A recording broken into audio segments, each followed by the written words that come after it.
Memorial Day weekend, but Lake Haven had a lucky opening. The owners were happy to welcome them. The place was clean, the mattress was comfy, and the bed was sturdy. They were careful because there were other guests nearby, but they still tried out the bed's quality.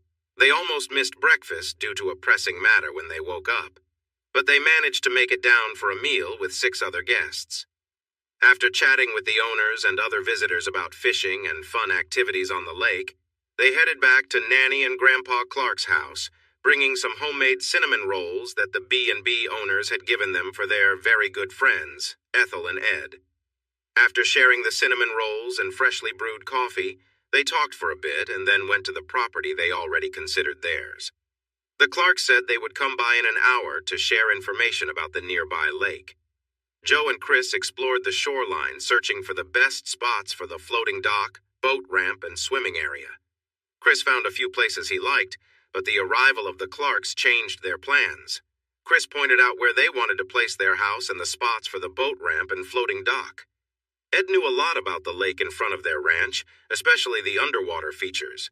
He mentioned a shelf near the shore that would be ideal for anchoring the floating dock, a steep area for the boat ramp, and a gentle slope in a cove for swimming, imagining kids playing there in the future. Ed suggested a better spot for the boathouse, considering the best places for the dock and ramp, but agreed that the house location was perfect. It has a 180-degree view of the lake, plus you can see Steel Creek to the north and west. You'll enjoy sunrises from the front porch and sunsets from the back.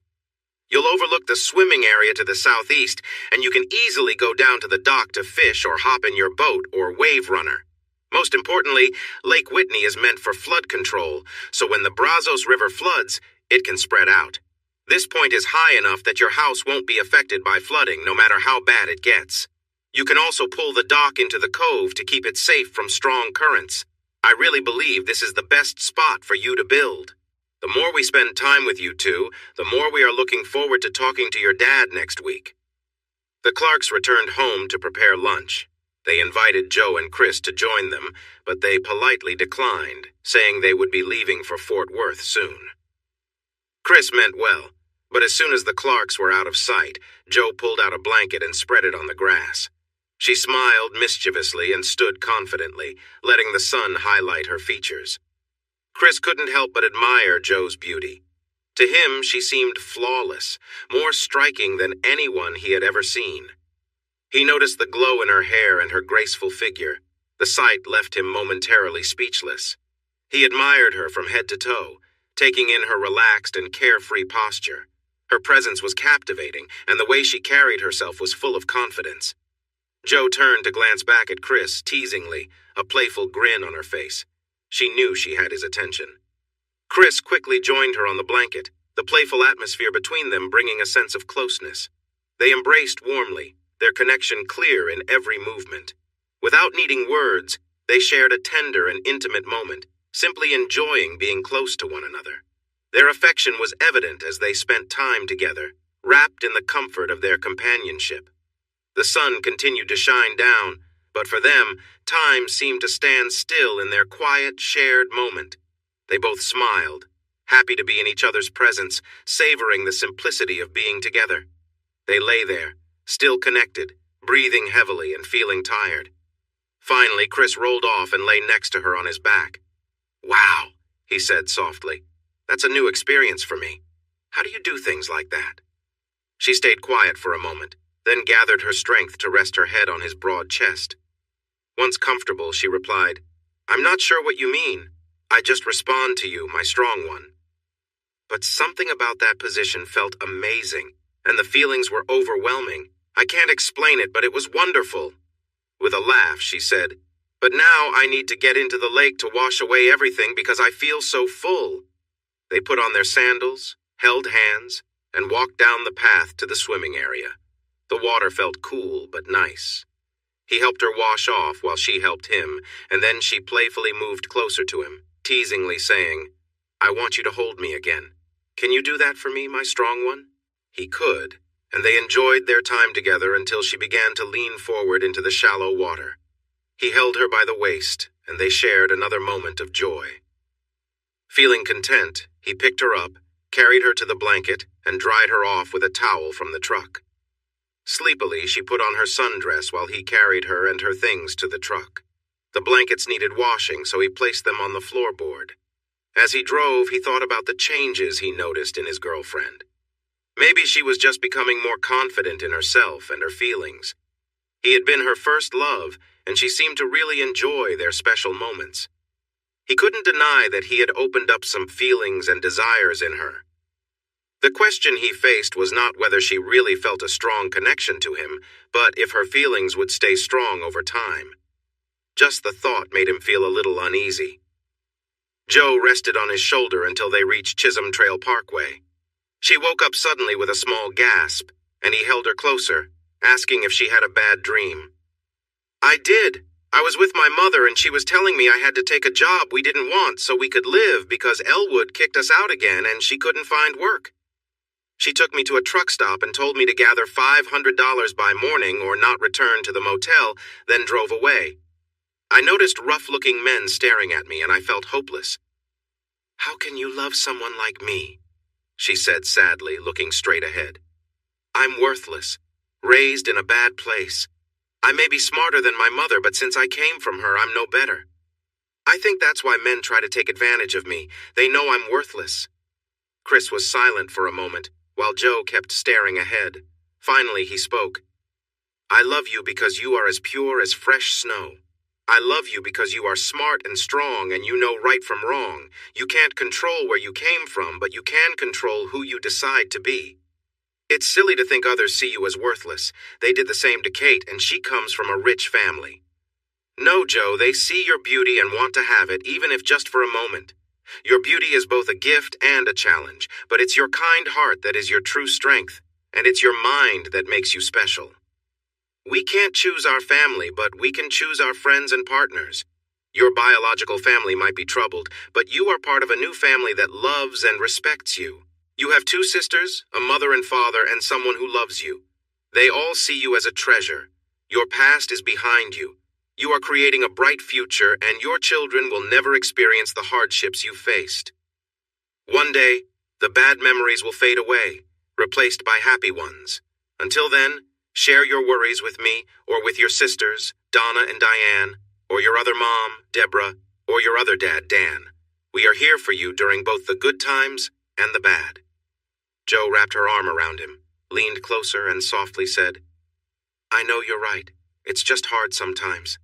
Thank you for loving me. You are my strength." "Loving you is the easiest job I've ever had, Joe." Tuesday arrived. Joe was in class while Chris was at work. At noon, he checked his phone and saw a message from his lawyer.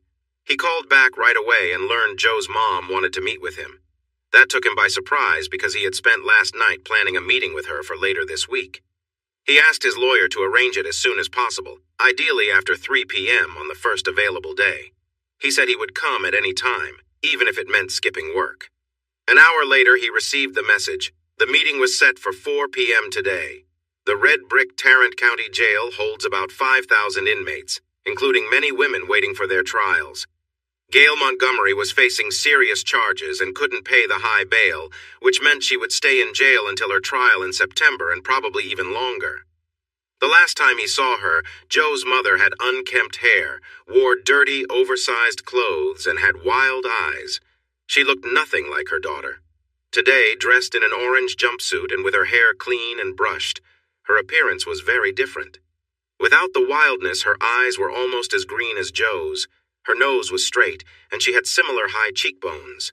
However, her discolored teeth and the deep lines around her eyes and mouth made her look older. Though she was in her 50s, she didn't even look 40 yet. A life of struggles had made her seem much older. She sat quietly, allowing him to look at her until she spoke softly. "I'm Gail Montgomery, Joe Kennedy's mother. I know who you are, Christian Alexander, and that you've been caring for her since I pushed her away. I wanted to meet with you to say I'm sorry for what I did to you, and for all the trouble I know I caused. It must have been hard for you to take in someone like Joe after everything I put her through. I understand she must carry scars from her past, and I know my selfishness caused this. I also want to thank you for getting involved with the district attorney's office to help me enter a counseling and recovery program. I won't really know if it has changed my life until I'm out and can make my own choices again, but I feel clearer than I have since I left home at 16. I've reached step 9 of the program. I've made a list of people I've wronged, and I'm reaching out to them one by one to apologize and ask for forgiveness. Chris, can you forgive me? Chris looked at her in surprise. Who is this person? He thought. The stories Joe shared and his limited experience with her didn't prepare him for this moment of open honesty. When he didn't respond right away, she continued, I know this is a lot to ask, but if you can ever... But Chris interrupted. Miss Montgomery, I'm sorry you caught me off guard. To answer your question, yes, I forgive you for what happened at my apartment. I don't know of any other wrongs against me, and if there are any, I forgive those too. You're right. Jo has her own battles to face, but she is brave, smart, calm, and honest. You must have done many things right in raising her. Shaking her head with tears in her eyes, she responded, No, I didn't do anything good. I was a bad example. If anything, she took care of me. I struggled with addiction. I couldn't take care of myself or my daughter, though I loved her in my own way. I know she is angry with me now, and she has every reason to be. She is at the top of the list of people I have hurt, but I won't reach out to her because we shouldn't if it would cause them more pain. She sighed and firmly said, I have already hurt her enough in this life. One more thing, Chris. I have accepted the plea deal as proposed. Thank you for helping to drop the attempted murder charge, but I know I need to face the consequences of my actions, and prison is just a small part of it. Never seeing my daughter again is much harder to bear. The plea deal requires me to spend 7 years in prison. During that time, I must continue with a rehabilitation program. Finish my education. I dropped out at 16 and learn a skill. Maybe by the time I get out, I will be able to manage my life better and become a useful member of society. That is what people say should be my goal. Given all the mistakes I've made, it's hard to see myself as anything different. Maybe if I succeed, I will have the chance to ask my daughter to forgive me for all that I put her through. When I was using, I didn't face reality, didn't take care of her, and didn't deal with anything. Now, clear-headed, I see how much I struggled and how I let my daughter down. I used to blame my mother for being a bad parent, but I have made much bigger mistakes than she ever did. Can I call you Gail? Chris asked. She nodded. He continued, Even with your mistakes, you have a very successful daughter, Gail. She had a 4.0 grade point average last semester and will finish the first summer session with 2 more A's. Yes, you made mistakes, but don't think for a moment that your mistakes ruined your child. She is a talented young woman. Now, what if I told you that seeing you like this, sober, thoughtful, with plans for the future and sorry for what you did would help her? He noticed the doubt on her face and went on. You will only be 43 years old when you get out of prison. You both still have a lot of life ahead of you. In my opinion, knowing you are taking charge of your life, facing the challenges, and realizing the mistakes of your past is exactly what your daughter needs. She loves and feels hurt by you. She cares for you as her mother, but struggles with how you've changed. Seeing you now will help her, even more than it has helped me sort out my feelings towards you. Chris drove home with many thoughts in his mind. He didn't plan to see Jo tonight. She and Kate were supposed to study for a big exam in a tough psychology class. When he arrived at his house, he noticed the Jeep parked in the garage. As he went to the kitchen door, he heard voices. After unlocking the door and stepping inside, he paused for a moment and recognized who was there. He walked into the dining room, where Jo liked to study at the big oak table under the bright chandelier. Jo sat across from Kate, and they were quizzing each other from their notes. They wore bright outfits, their legs tucked comfortably underneath them. What a surprise! I didn't expect to see you both when I got home, he said with a smile.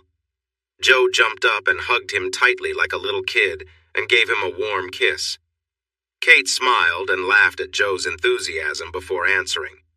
The dorm was filled with football players who just finished high school and were planning a party on the 4th floor.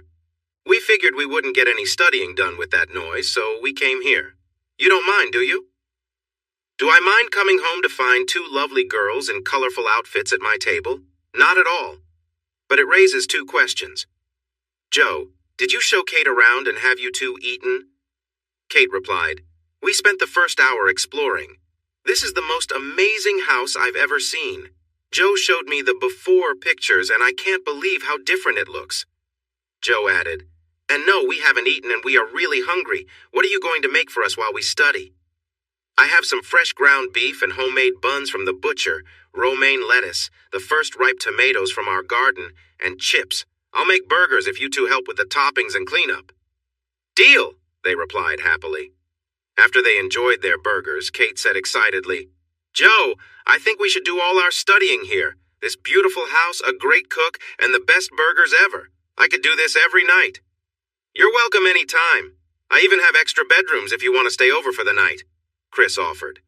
"I make a pretty good breakfast too, and I grind my Costa Rican coffee beans at H-E-B." "Joe, that sounds amazing," Kate said to her roommate, who had moved from her chair to sit next to Chris. "But it looks like you're not really focused on studying now. So much for your perfect grades." Joe smiled, gave Chris a quick peck on the cheek, and told Kate to help her tidy up so they could get back to their studies. 2 hours later, Chris closed his laptop and went to take a shower. The girls were still studying hard when he finished, so he said goodnight and went to bed. He lay on his back dreaming about a beautiful blonde and a stunning brunette when he felt a little hand on him. His heart raced, and he instinctively grabbed her and moved with her. She managed to keep quiet until she suddenly let out a loud sound of joy. She would later regret that moment, because Kate never let her forget it and could repeat it word for word in the most awkward situations. They all left after a breakfast of biscuits and sausage gravy with grits, fresh orange juice, and lots of coffee ready for class. Only Joe came back that evening. She was tired but happy about the test, which both she and Kate had passed with flying colors. Chris made a goulash with ground beef, calabaza squash, and tomatoes, topped it with cheese, and served it with chips and guacamole. Joe had skipped lunch, so she ate more than her fair share. After dinner, they reviewed the test questions and her answers. Chris became serious. "Joe, I visited your mother yesterday. I was going to have my lawyer reach out to her, but she contacted him and asked to see me." Strange coincidence, right? Anyway, I went, and I was surprised. She was wearing a prison uniform, but she looked much better than she did before. More importantly, she was sober and apologized to me. She's in a 12-step program there, and she's already at step 9. That's when people start making amends with those they've hurt. You might wonder why she reached out to me and not you.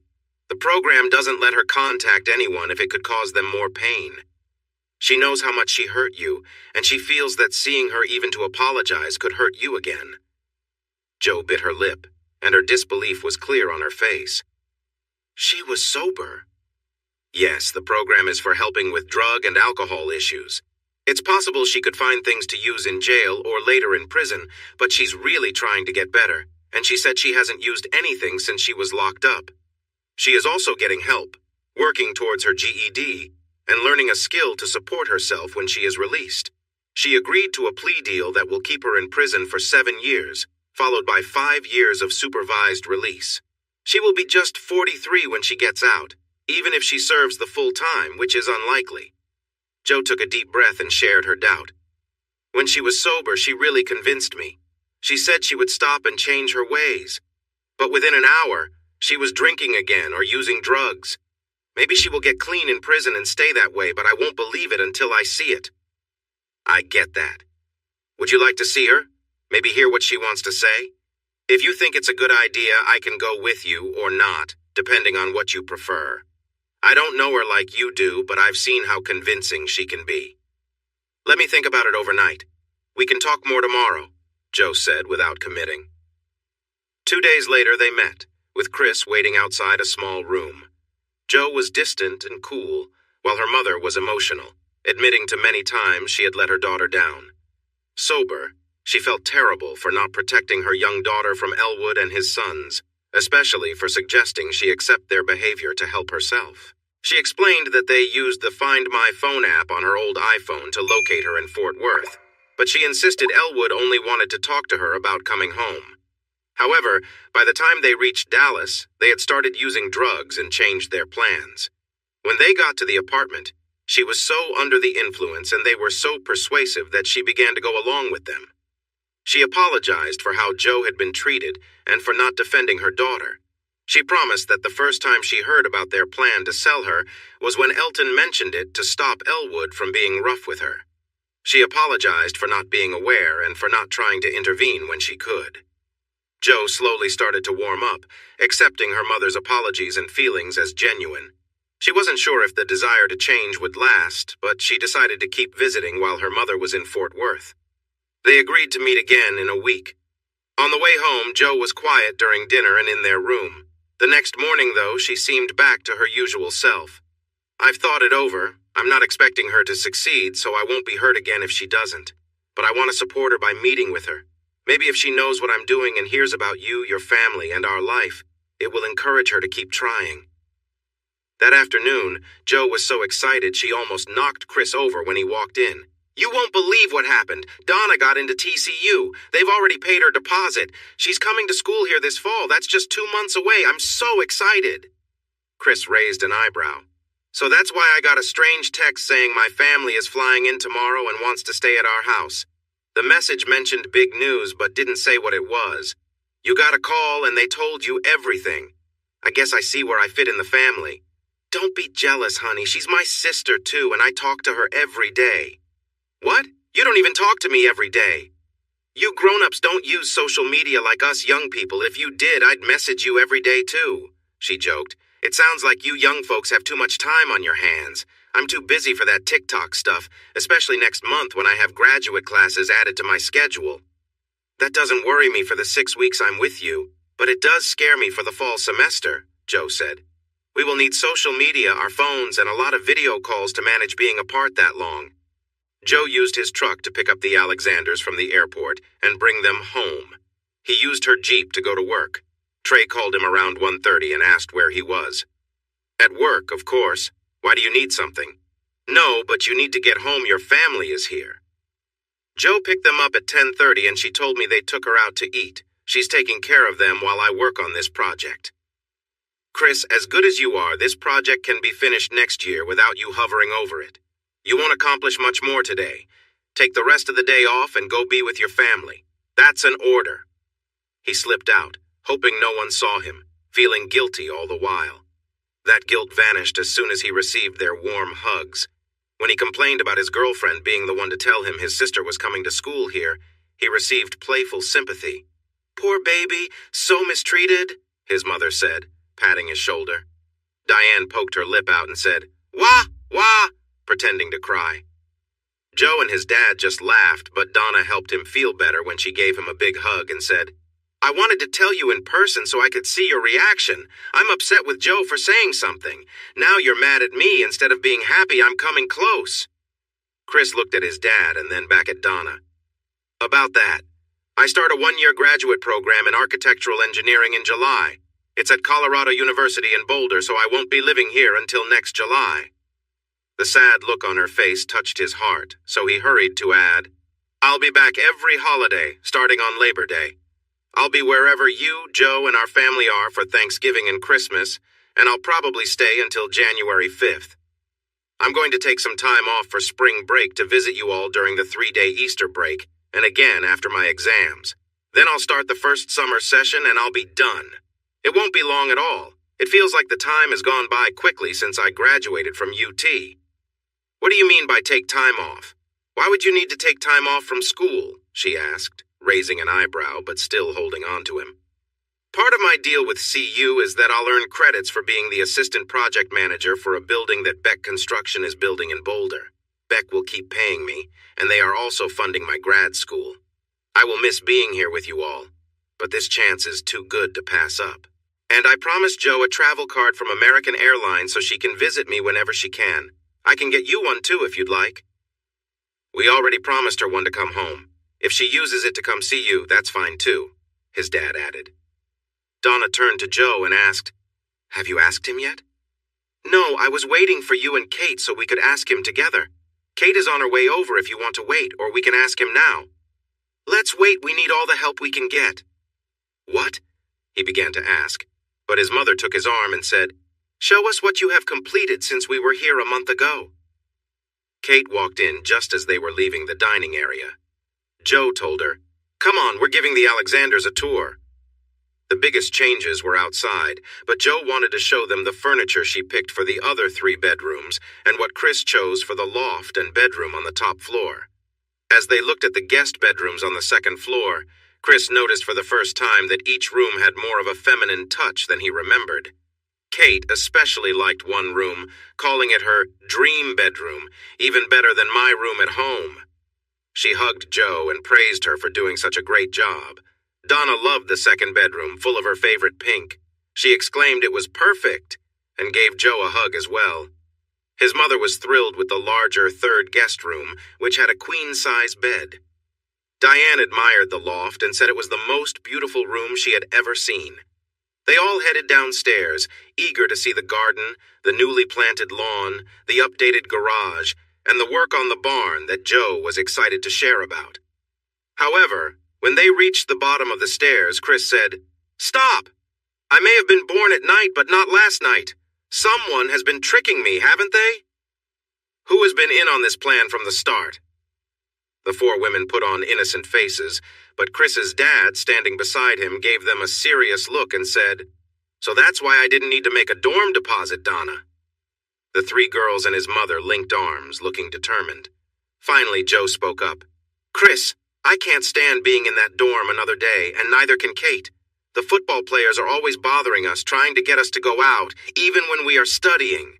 This big old house would be empty while you're gone, with animals trying to get in.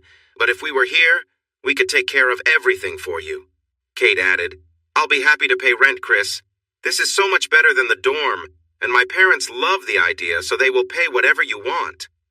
Donna joined in, "And we promise we won't have any wild parties or break anything."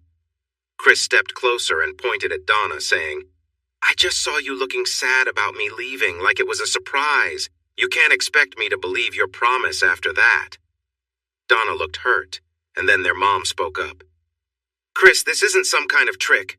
They really will take care of your lovely old home. It's just for a year, and you'll be back often enough to check on them anyway." "Oh, I won't need to come back," Chris said. "The security company is coming tomorrow to put alarms and cameras all around the house, and I can check everything from my laptop or phone, even from Colorado." "You girls still want to stay here?" he asked. They shared looks and nodded. Joe said, "That makes it even better. Our main worry was safety, but we were going to get some protection if needed. Having alarms and cameras now adds extra security." Kate smiled. "So will there be cameras in every room?" Donna looked worried. "Not in the bedrooms and bathrooms, right, Chris?" "I didn't expect anyone to be here, so I asked them to secure the place. I don't know where the cameras will go.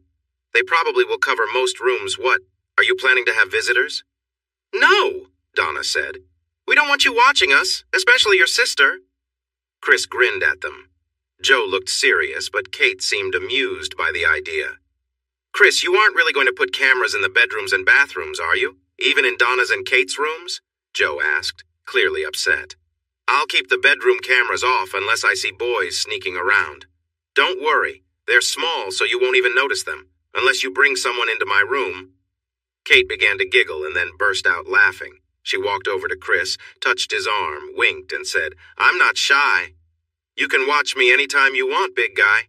Joe hurried over, playfully hit Kate on the arm, and shot her a look. She then turned to Chris with a worried expression, only to see him about to burst into laughter. When she looked back at Kate, she noticed Kate was also trying hard not to laugh. "That's not funny, you two," Joe exclaimed. But it was. Soon, everyone in the room was laughing at Joe's expense. She pouted for a moment, then playfully hit Chris on the chest and joined in the laughter. Once things settled down, she turned to Kate and said, "Your invitation is off. I know how you like to run around in hardly anything." Kate pulled Joe into a hug, still chuckling, and said, "I couldn't help it. The look on your face when you thought about Chris watching us was just too funny, feeling a little jealous." "Yes, I am. I know you like showing off too well," Joe replied jokingly. Kate hugged her tighter in response. Once Kate let her go, Joe turned to Chris and teased, "I kind of like the idea of having a camera in our room. We won't have to video chat so much, and I'll have my hands free." Chris blushed, and Donna exclaimed, "Joe!" while their parents laughed again. Kate, standing behind Joe and out of sight, winked at Chris and silently agreed. The tour of the grounds, garden, and outbuildings was less intense but still received positive comments. "We'll keep the garden looking nice and take care of the lawn and bushes, Chris," his sister said confidently. "You know I have a green thumb." As it was getting late, they decided to eat out that night and grill on Saturday night. Deborah suggested inviting the Becks over for a big gathering. Chris was uncertain at first, but knowing it was his last chance for a year to see everyone, he agreed. He had to be there the next day for the security installation, and he wanted to try out the new smoker that one of the welders made for him. He thought it would be fun to invite all his bosses and their wives. A few more briskets wouldn't hurt. He sent out the invites. 3 of his bosses already had plans, but Trey, Jim Bob, and Bob Elliott, along with their wives, would be coming. After their meal, they headed to the store to buy supplies. They picked up 4 briskets and 6 rings of sausage and added vegetables for the grill corn still in the husks, large zucchini, bacon-wrapped asparagus, and stuffed jalapenos. They loaded their groceries and a few cases of beer in the truck bed while their mom kept the wine and mixers in the front with her. Chris woke up early to start fires in the fire pit. He planned to add more logs throughout the day to keep the coals going in both the pit and the smoker. He would add the sausage and vegetables in about 7 hours, 1 hour before the brisket had to be wrapped in butcher paper and set aside in a cool ice chest. He might be from Tennessee, where barbecue was different, but he had lived in Texas long enough to learn the local way. Now he wanted to perfect his skills and impress his bosses. Chris came back in and helped his dad make breakfast for the women. Then he woke them up by knocking on their doors and calling, "Breakfast is ready." They came down the stairs in colorful robes and slippers, rubbing sleep from their eyes and pushing their messy hair back. After breakfast, Chris insisted they all go shopping to avoid being in the way of the security installation. They thought he wanted to hide where the cameras were placed, but he said Joe needed new summer clothes for Colorado and Texas. He handed Joe a credit card, but Deborah took it and handed it back to Chris. "It's my treat," she said firmly. Chris looked at his dad, who smiled and nodded. So he shrugged and told Joe, "Buy what you want since Mom is paying." Chris and Dad moved coals, put the briskets on the grill, soaked the corn so the husks wouldn't burn, sliced the zucchini, wrapped the vegetables, and put them in the fridge. Then they grabbed a couple of old wooden chairs and moved them to the shade by the grill. They cracked open a cold drink and chatted. The security company arrived, checked in with Chris, showed him and Dad the plans, got their approval, and started working. When they finished 4 hours later, Chris and Dad agreed you really couldn't see the cameras. Chris started his laptop and they checked the feeds. The video and sound were clear. An hour later, the women came back with the Jeep filled with shopping bags. They carried the bags into their rooms. The men had another drink and checked on the brisket before returning to their conversation. At 4:30, Deborah came out in a new sundress and told them to clean up and get dressed so they would look nice when the guests arrived. "We're cooking," Chris called back. "Besides, I said informal, which means shorts and t-shirts, not dress clothes." They watched her come closer with her hands on her hips and a sharp comment ready before bursting into laughter. They got up, hugged her, and Dan said, "Yes, dear." Chris added, "Okay, Mommy dearest." She playfully pinched him, then hugged them tightly and giggled as she led them back. "If the briskets burn, I'm blaming you," Chris joked. Their clothes were laid out on their beds, and they were told to shave, shower, and put on the new outfits. "Yes, dear. Yes, Mommy dearest." The guests arrived at 6, after the hot Texas sun had lowered in the sky. The men were dressed casually for the informal party, wearing shorts, polo shirts, and sandals, while the women looked vibrant and colorful, like a summer fashion show. Tables and chairs were set up under the shade of big live oak trees near the grill. A cooler full of beer sat on the ground next to where the men gathered. Bottles of wine and mixers were on a side table, with another cooler filled with ice beside it. A different cooler held soft drinks for the younger guests. Everyone greeted each other, chatted briefly, and then all except Chris headed off on a tour of the house, guided by Joe, with Dan helping to explain the structure. Chris took the briskets, wrapped them up, and placed them in the cooler. He grabbed bags of vegetables and sausages from the refrigerator and carried them to the grill. After arranging everything on the grill, he went back inside to answer questions and, hopefully, receive compliments. He received plenty of both. The men looked at before photos of the renovations and asked about specific details, curious about how the work was done with minimal damage to the original wood and plaster. The women, however, were not as interested in that, but enjoyed sharing their admiration for the impressive transformation of each room. The men joined Chris outside by the grill for another beer, while the women remained inside, admiring everything. After about 40 minutes, Dan called for them, saying the food was ready. The laughter and chatter of the women echoed through the house before they appeared. "Everyone looks great," Bob said with a smile, and the other men agreed. The brisket was delicious and received high praise. Chris quietly thanked Aaron Franklin for his audiobook on barbecuing. There's a lot of science behind cooking Texas-style BBQ, but Chris had also experimented, creating a special rub and a sweet yet spicy sauce that made it stand out. He was excited that people were comparing it to some of the best BBQ in Texas, which is a big deal around there. The vegetables and sausages were also enjoyed, but the brisket was the main attraction. This made him feel as proud of his cooking as he did about renovating the house. As Father's Day approached, the reality of moving in a year hit him hard. Knowing he had to relocate in 15 days, he rushed to finish the remaining tasks at home and work, but not in his relationship with Jo. She was busy with her projects and studying for exams, and mostly stayed in the dormitory during the week, only coming to visit him on weekends. They made the most of their last weekend together, enjoying each other's company, but he missed her throughout the week. She finished her exams on the 28th, and they spent Saturday and Sunday preparing for the trip during the day and enjoying special moments together at night. Chris bought a cover for the pickup bed to protect the things he was taking, but they kept their clothes on the back seat. They started their 800-mile trip at 5 a.m. on Monday to avoid the morning traffic around Fort Worth. Their route took them through the countryside, along 81 to 287, passing through towns he had never heard of, such as Iowa Park, Wichita Falls, Childress, Clarendon, and Claude, before reaching Amarillo. They had lunch and then took US 87 through Texline and the northeast corner of New Mexico, where the flat plains turned into mountains as they joined IH-25 at Raton Pass. They could have continued driving, but it was still a long way, so they decided to stop at a Holiday Inn on top of Raton Pass. It was a traditional two-story hotel with several sections, a central area, a pool, and a cafe, all covered by a dome. They ate in the small cafe under the dome and watched the Rockies on TV with several truck drivers who seemed more interested in Jo than the game. She looked nice in her yellow dress and white sandals. Jo knew she looked good and didn't mind showing it off a little. Her movements caught the attention of those around her, who enjoyed watching her. Chris jokingly called her out on it, but she said she was just giving them something to think about during the quiet night. "Are you always such a flirt when I'm not around?" he asked, as they walked away from the cafe with many eyes on them. "No, I'm only bold when you're here. Kate and Donna have been teaching me, but I was too shy to try it before now. Their tips really worked. They couldn't take their eyes off me.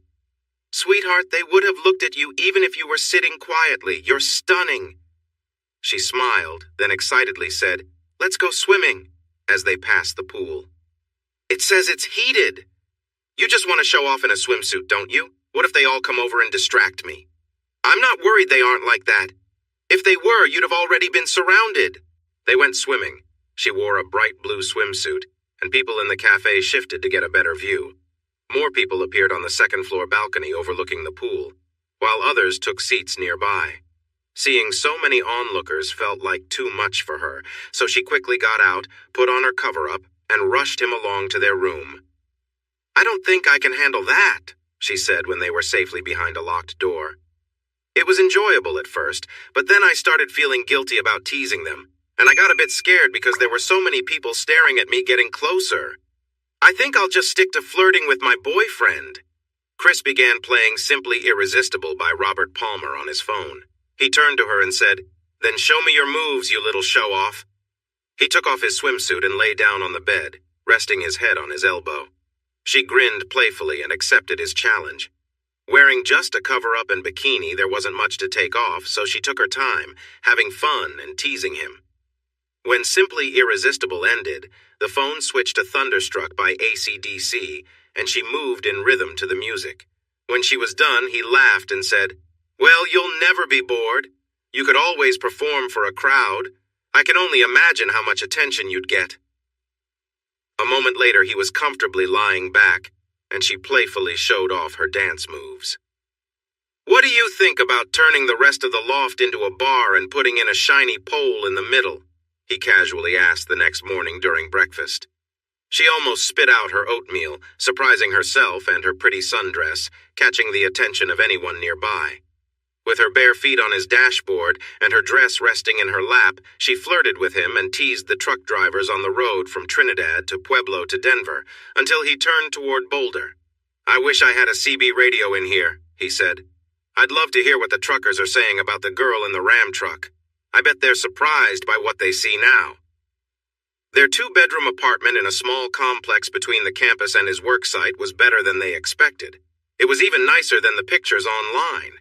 It reminded him of the apartment in Fort Worth, but here he had a corner unit on the second floor that faced the beautiful Rockies. Still, it didn't feel quite like home. CU was a lovely campus in a stunning setting, and the work site was close enough that he could bike or walk when the weather was nice. With just the truck between them, they decided to buy mountain bikes to explore the town and the trails, along with basic hiking and camping gear for trips into the nearby mountains. He didn't start work or school until July 5th, so they had the rest of Tuesday and all of Wednesday to shop for gear and explore before Independence Day. They picked up brochures from the Chamber of Commerce office, searched online for things to do around Boulder, and made a list of all the things they wanted to do before Joe went back to Fort Worth in 7 weeks. Their list was quite long. Getting the mountain bikes and hiking camping gear was easy. There were plenty of shops around. The challenge was deciding where to go the next day. They finally decided to take a quick trip to Rocky Mountain National Park. Joe was too tired to change her clothes that night, but she was not too tired to dance for Chris. He was enjoying the chance to let her take the lead. With both hands free, he could help her in ways that were harder when he was in control, and she really liked that. The only issue was that he could playfully tap her on the backside while still being attentive to her, which caused her to react happily. He thought it might be interesting to see if the noise they made would be heard by their neighbors. The manager did not come to check, but the young couple living next door quickly stepped outside to introduce themselves when Chris and Joe came out the next morning.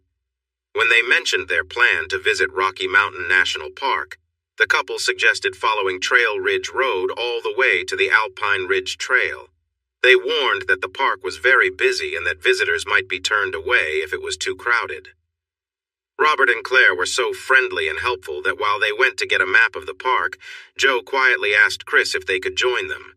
He shrugged and said, "Whatever you want works for me." When they returned with the map, Joe asked if they could ride along, but the couple had other plans for that day. They invited Chris and Joe to come over for dinner and a chat later that evening. Joe said yes on their behalf. They were fortunate. The number of visitors for the July 4th holiday was lower than expected, so they got into the park without any trouble. The map was useful, as cell phone service was unreliable after Estes Park. Joe helped Chris navigate, letting him know about interesting sights ahead. They spotted plenty of elk in Estes Park and in the wild areas beyond. At one point, a large group of elk crossed the road on a mountain slope, and everyone stopped to watch. They also saw a moose in a pond, a mountain lion, some bears, and even a majestic American bald eagle. The best part of their trip was the Alpine Ridge Trail. The first half-mile was a steep walk before the trail flattened out as they neared the top. They were young and fit, but the thin air at an elevation of 12,000 feet made breathing a little tough. From a distance, the landscape looked empty, but tiny plants, including flowers, thrived there. It was amazing to think about how they survived in such a challenging place. The views from the top were unlike anything they had ever seen before. The hikers talked quietly, almost as if they were in a sacred place. They were higher up on the mountains than ever before, and it felt right to honor the silence around them, broken only by the chilly winds. They stayed on the mountain, hugging each other and gazing at the distant peaks in wonder. They stuck to the paths so they wouldn't harm the delicate tundra plants, but bent down to look more closely and appreciate their beauty. Reluctant to leave, they felt drawn back by time and the hunger for the sandwiches, fruit, and drinks they had brought. Instead of heading back to the picnic area they had seen on the way up, they stopped at a lookout on the opposite side of the road to eat. With a sandwich in one hand and a soda between his legs, he looked out at the view and said, "I love the Great Smoky Mountains. I have walked over 100 miles on the Adirondack Trail. I enjoyed the forests and the views of the green valleys, but I've never seen a place like this. I feel like I'm coming back to a place I've never been before." Joe replied, "How do you think I feel coming from a small town? I'd seen pictures, but they don't show how vast it is or what it feels like with the wind, sun, and silence. It's like being in a whole new world." The trip back down to Estes Park was amazing. They saw stunning views, groups of deer and elk, and clear, icy streams, but somehow it felt less exciting. They promised to return to walk the trail again and to explore Grand Lake, where there were many trails to discover. They knew it would take many trips to see all the wonderful spots marked on the map. Their new neighbors, Claire and Rob Clay, had brought 4 pizzas from a local Italian restaurant kept warm in the oven. There was a fresh salad, and drinks included locally brewed beer, Colorado wine, or spirits from a nearby distillery. "Are you guys from Colorado?" Chris asked, noticing their love for local products.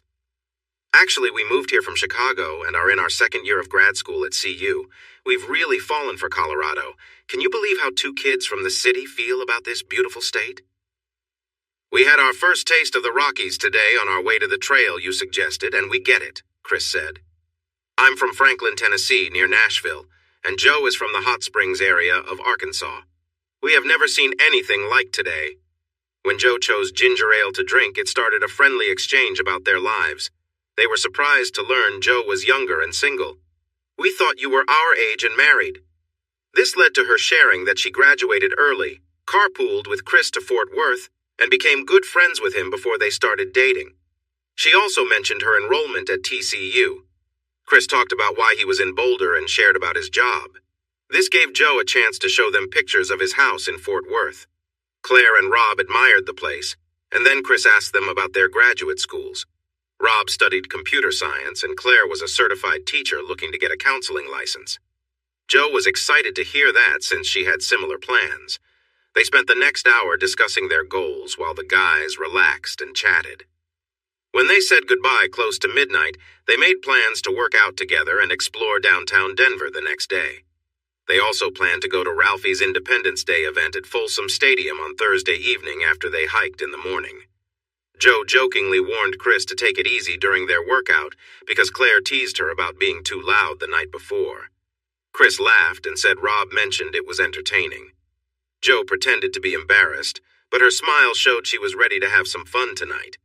At the gym, Joe noticed it was bigger than the one at their apartment in Fort Worth.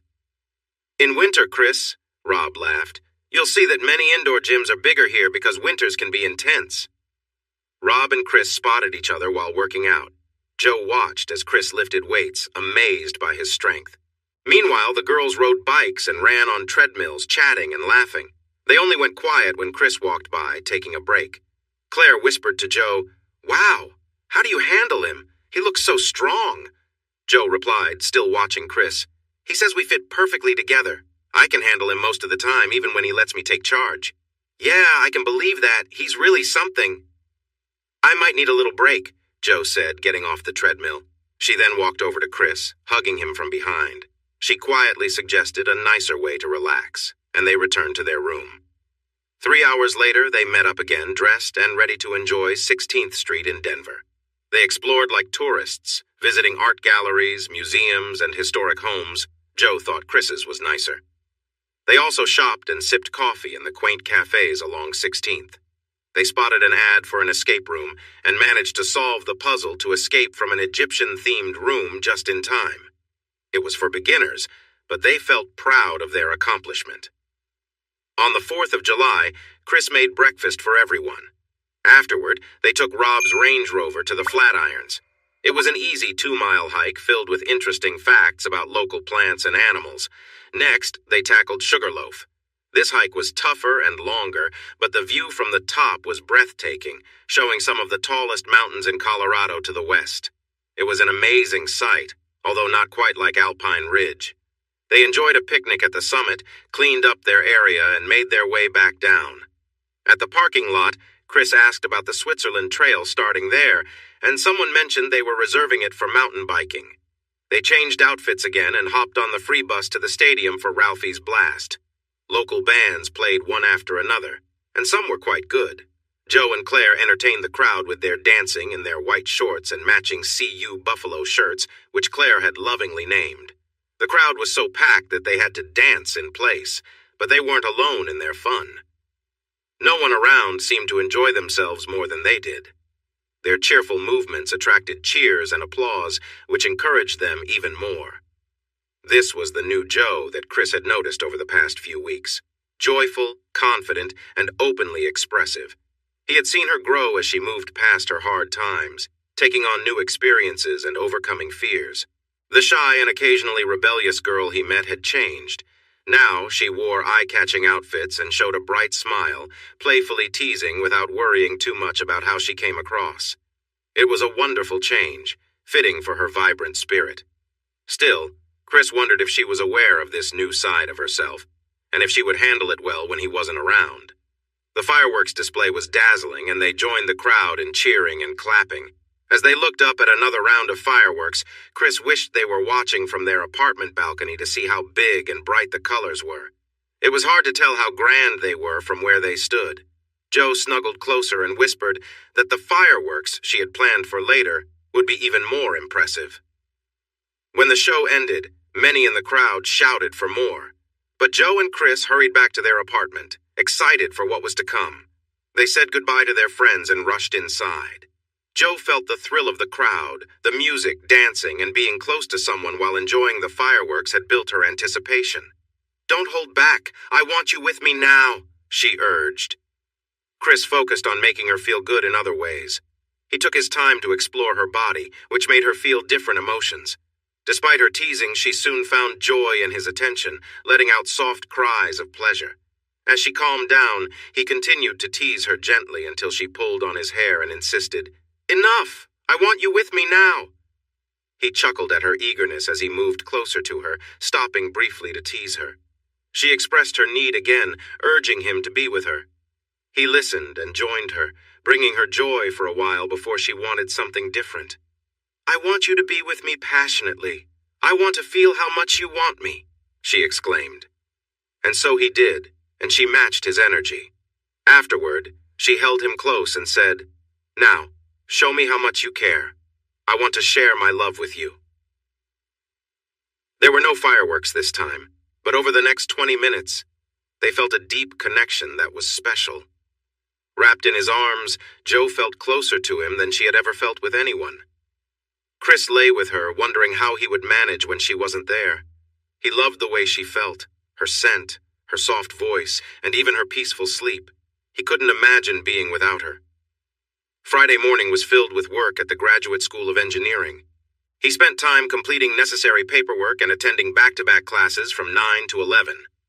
Joe walked around the campus alone until his classes were over, and then they had lunch together at a nearby sandwich shop. Afterward, she dropped him off at work and then went shopping with Claire. The Clays were taking them to their favorite camping spot in Rocky Mountain National Park, a site only for tents at the base of Long's Peak. They planned to climb Long's Peak one day and visit Eugenia Mine and Storms Pass another day.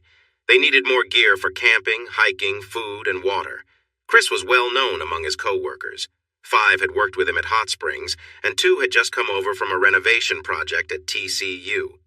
They cheered and joked with him as a welcome, and one asked if his girlfriend was going to visit him. He reminded them she was a TCU student and laughed off her visiting him in Colorado. As soon as he had a moment, he texted Joe to tell her and Claire to come by his work site, as some of her fans were hoping to see her. Claire agreed, and they wore the tank tops and shorts they had bought earlier, paired with hiking boots and socks. They arrived at 4:40, parked the truck, and walked across the lot to where Chris was discussing plans for the next week with the project manager and about 20 workers. The rest were organizing tools and equipment. Chris had his back to the parking area, but he noticed the girls had arrived when he saw his audience look away and the others turn toward that direction. A cheerful southern voice called out, "Is Chris Alexander here?" Some of the men pointed to him, and one guy from the stadium project grinned at Chris. "Look who it is!" Chris turned to see Joe and Claire standing confidently and acted surprised. "Hey, ladies! I didn't expect to see you here. What's going on?" "Oh, we wanted to be here when you finished work so we could start our camping trip. We didn't see you among all these strong men, so we wanted to check if you were still here. Are you ready to go now? If not, we can wait." Joe stood with good posture, hands on her hips.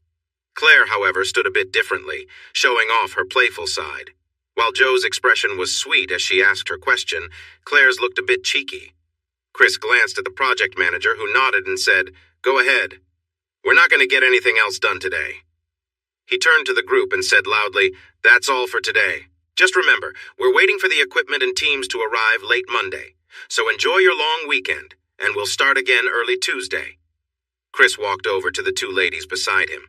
They put an arm around him, and he did the same as they walked toward the truck. "Hey, boss! Call me if you need help. It looks like you have a lot on your plate." The girls walked playfully, and Chris called back, "Nah, I'm good." Their friends cheered and whistled until they got into the truck and drove away, the girls waving from the windows. The guys were still chatting excitedly when Chris turned the corner. "Thank you, ladies. You did a great job. I hope Rob won't mind, Claire." "Not at all. He loves it when I showcase my talents. When I tell him about today, his only issue will be that he wasn't here." "Well, you're great at that. Being the center of attention, I mean. You two sparked a lot of thoughts for those guys.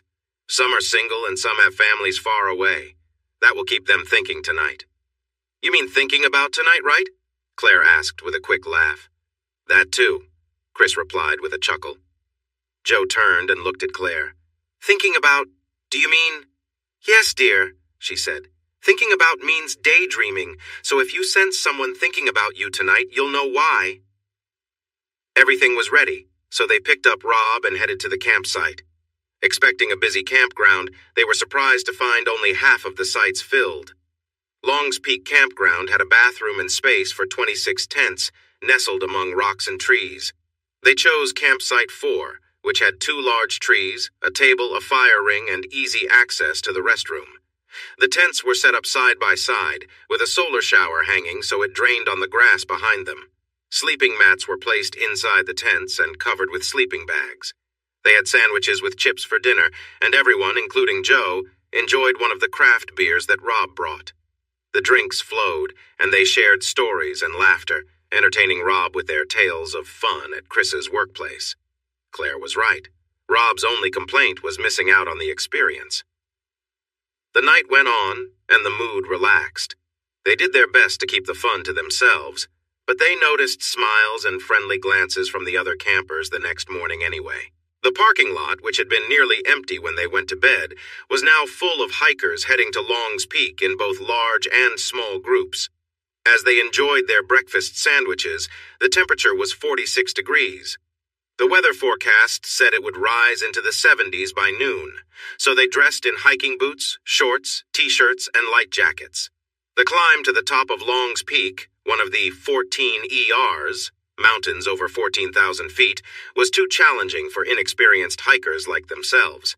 They walked about 6 miles to the boulder field, but decided to skip the final tough climb of 5 miles to the summit.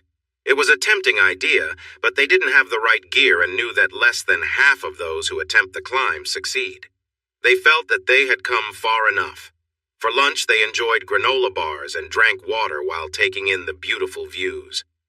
Afterward, they returned to their camp.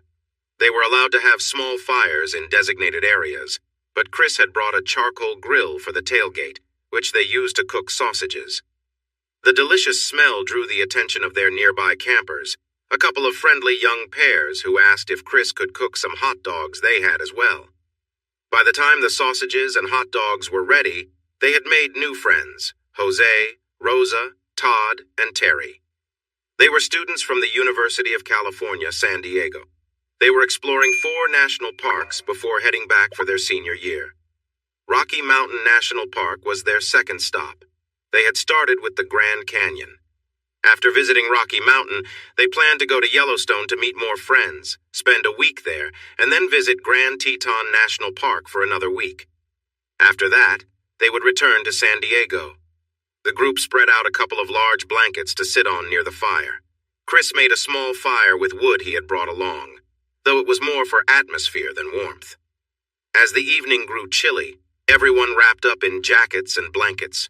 Chris was sitting down with Joe leaning back against him. They chose to stick with water, but after the meal, Jose opened a half-gallon of sangria for the others. The drinks lightened the mood, and as hours passed, the conversations turned more personal. Joe didn't need a drink to join in the talks. She loved engaging with people. Chris, on the other hand, was quieter, listening and responding when included. After a couple of hours, the topic turned to personal relationships, and Joe asked how long the couples had been together. Terry casually mentioned that all four of them were in open relationships, and that their friends heading to Yellowstone shared the same lifestyle. Claire and Rob acted like it was no big deal, but Joe seemed taken aback.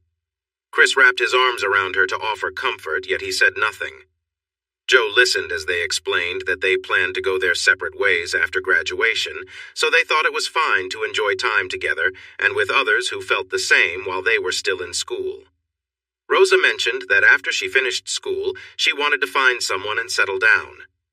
Meanwhile, Terry, Todd, and Jose said they did not plan to settle down until they turned 30. Claire and Rob did not add anything to the conversation. Joe was quiet for a moment, but finally spoke up. "Do you mean you switch partners? How does that work?" Terry and Rosa smiled, with Rosa explaining, "Yes, we do switch partners sometimes, but there are times we focus on one person. For example, if it were Jose, Terry and I would spend the night with him. If it were Terry, all three of us would try to make her happy. Terry and I like both men and women, but the guys don't, so what we do depends on who it is." Joe's eyes grew wide, and she simply replied, "Oh," before the conversation turned to other topics. Not long after, Joe told Chris that she was getting cold and wanted to go to bed. They excused themselves, leaving the others to chat and drink, even though that was not allowed in the park. Luckily, their tent was a good distance from the group, so they were not disturbed by the noise. "How can they do that?" Joe asked quietly, but with annoyance. "I could never let someone touch you like that, and I know you would feel the same about me." Chris thought for a moment. "We are in a serious relationship, they are not. Some couples choose to explore their own paths, but I won't be part of that. Just like you said, I'd be angry if someone touched you without your consent, and if you invited it, I would rethink our relationship. I try not to judge. I have friends with all sorts of views and lifestyles. I have seen some unusual practices, but that's their choice. They have to live with who they are." Joe moved closer, and they cuddled together. "The people who want more than one partner must not be getting what they need from their main partner. I can't imagine wanting anyone else after being with you." With that said, they shared an intimate moment together, feeling happy and relaxed. After a while, the others decided to head to their tents too. The next morning, 6 people were feeling a bit rough. 2 of them were up early, making breakfast on Rob's propane stove. They warmed up some cooked sausage and placed a basket of croissants on the table. Then Joe went to wake the others. Chris smiled as she eagerly watched for Claire and Rob to come out of their tent. She felt relieved when they finally appeared. The first hour of their long hike to Eugenia Mine, Storm Pass, and maybe Estes Cone was quiet. The 6 of them were working off the effects of too much sangria. Joe and Chris led the way, chatting and walking quickly while the others lagged behind. Visiting the old mine and drinking more water helped improve their energy, and they felt more awake for the next hour. The trail wound through a rocky forest, but In Creek brought various wildlife to see.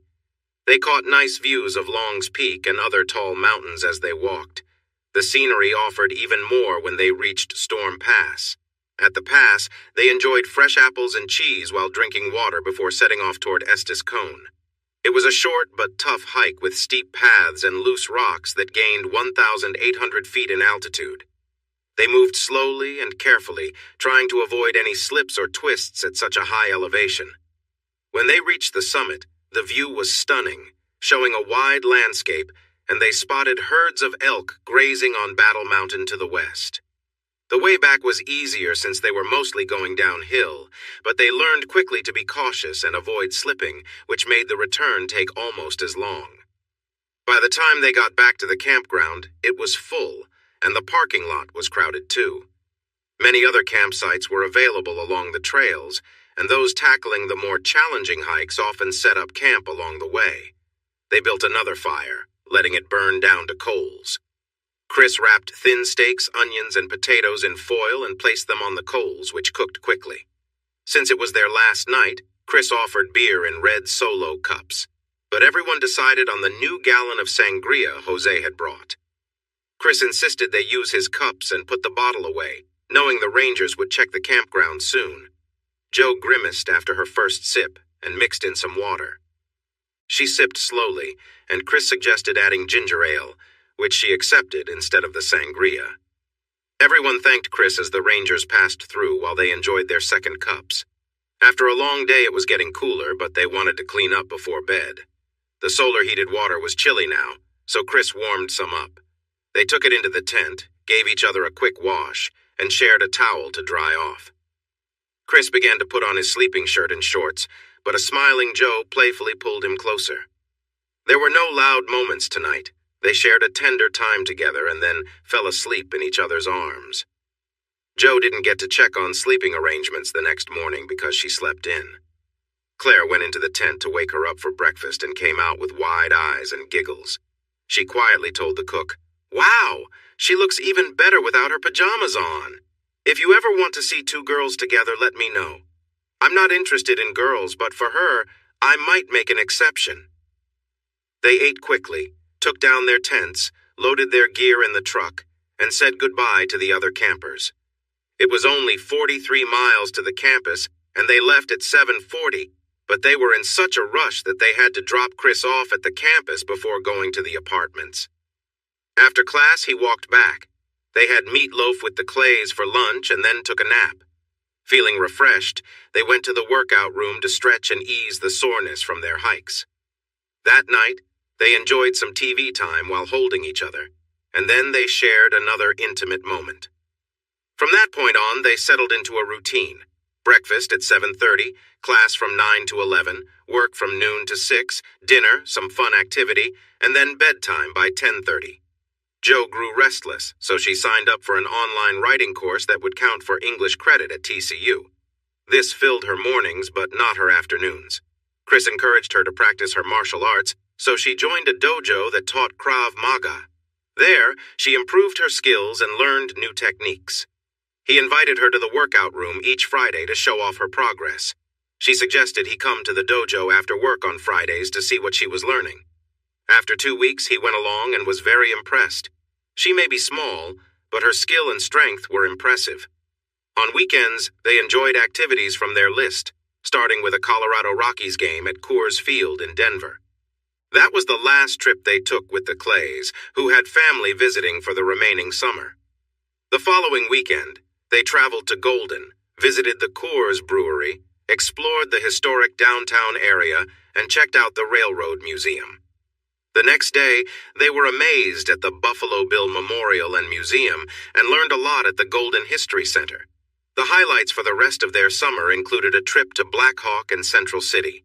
Jo couldn't go into the casinos, so they explored the historical sites of the old mining town that had become a gambling hotspot. Aspen and Vail were nice but costly. The hot springs near Steamboat were enjoyable, but they truly loved historic Leadville, especially the Opera House. Most of their activities were popular with tourists and sometimes crowded, yet they cherished their time together, discovering new places and trying new things for the first time. Before they knew it, it was mid-August, and they experienced what it meant for saying goodbye to feel bittersweet. Jo left with the credit card that Chris had gotten for her, promising he would visit for Labor Day in 2 weeks. They promised to meet for holidays and other chances to be together. Jo returned to school just after Chris finished his summer classes. She enjoyed her courses, which were more challenging and made her think deeply. Though it was only her second full semester, she had enough advanced placement credits from high school to be considered a second-semester sophomore, allowing her to take tougher classes. She, Donna, and Kate went over, laughed about, and signed the agreement Chris had sent Jo. It laid out what they promised when they asked to stay in his house. He included a note that there would be audio and video recordings on the property, and they needed to acknowledge that they knew about it. Chris arrived at DFW on a flight late Friday night for Labor Day weekend. The three girls picked him up in the Jeep, but Jo had to share her time with him more than she wished during the 3-day visit. Still, she enjoyed being alone with him at night, and during the necessary afternoon naps she insisted he take. They had a barbecue, visited the Fort Worth Zoo, ran along the trails by the West Fork of the Trinity River, and danced at Billy's Bob's after a meal at Joe T. Garcia's. Although none of them drank alcohol, they had a wonderful time dancing and meeting new people. Chris felt responsible for the safety of the three girls, so he stayed alert, but nothing concerning happened. He left on Monday night, leaving 3 tearful girls and himself with tears in his eyes. It would be a long wait until Thanksgiving before he could spend time with them again, and being apart from Jo for that long would be tough. At Chris's urging, Jo found a martial arts school between her classes and home where she could continue training. Donna and Kate were curious, so they decided to join her. After seeing the introductory class and hearing the sales pitch, they signed up too. Jo quickly moved up from the intermediate group to advanced, so Kate and Donna did not see her much at the school. Both displayed natural skill and enthusiasm for martial arts, and they learned quickly. They weren't as skilled as Jo, but they were improving and felt ready to handle most situations they might face. Chris went to class, worked hard, studied, and exercised 3 days each week, but he wanted more. After checking out a few places, he joined the dojo his girlfriend recommended and started training in Krav Maga. His earlier training in boxing and karate was helpful for self-defense, and he encouraged Jo to learn Krav Maga because it's a strong form of martial arts. He thought someone like Jo, with her size and qualities, should be able to protect herself from anyone who might pose a threat. Though he believed he could manage in a fight, he understood from the past year that sometimes you can be outnumbered and need to act quickly to handle the situation. Krav Maga taught him how to do that, turning martial arts into his evening routine on Tuesdays, Thursdays, and Fridays. Sticking to this daily schedule required discipline, a fit body, and a sharp mind. It was tough at the start, but as the weeks went by, it became his normal. He felt stronger and knew Jo would be surprised to see him again at Thanksgiving. He hadn't lost weight, but his waist was now a size smaller.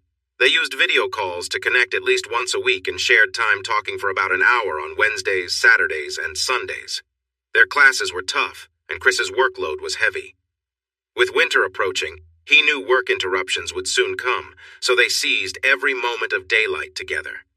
The other interns from the engineering school were learning what it's really like on a job site compared to the classroom. They admired Chris for his knowledge, skills, and the respect he earned. News of his abilities reached the professors and the dean, who were pleased about the arrangements made with Beck Construction because of Chris. They faced chilly Canadian winds starting in late September, but the first major winter storm arrived from the north in the last week of October. With warnings for severe weather ahead, the university canceled classes, and the project manager sent everyone home on the 31st with instructions not to return until the storm passed, which could take 5 or 6 days. Chris and 3 others from Fort Worth managed to get on one of the last flights that night, landing in DFW at 11 o'clock. Roberto's wife drove the group in a minivan, dropping Al and Willie off on the way before taking Chris home. After that, she headed back to their house near Bend Brook. When Chris arrived, he noticed the Jeep was gone and the house was dark.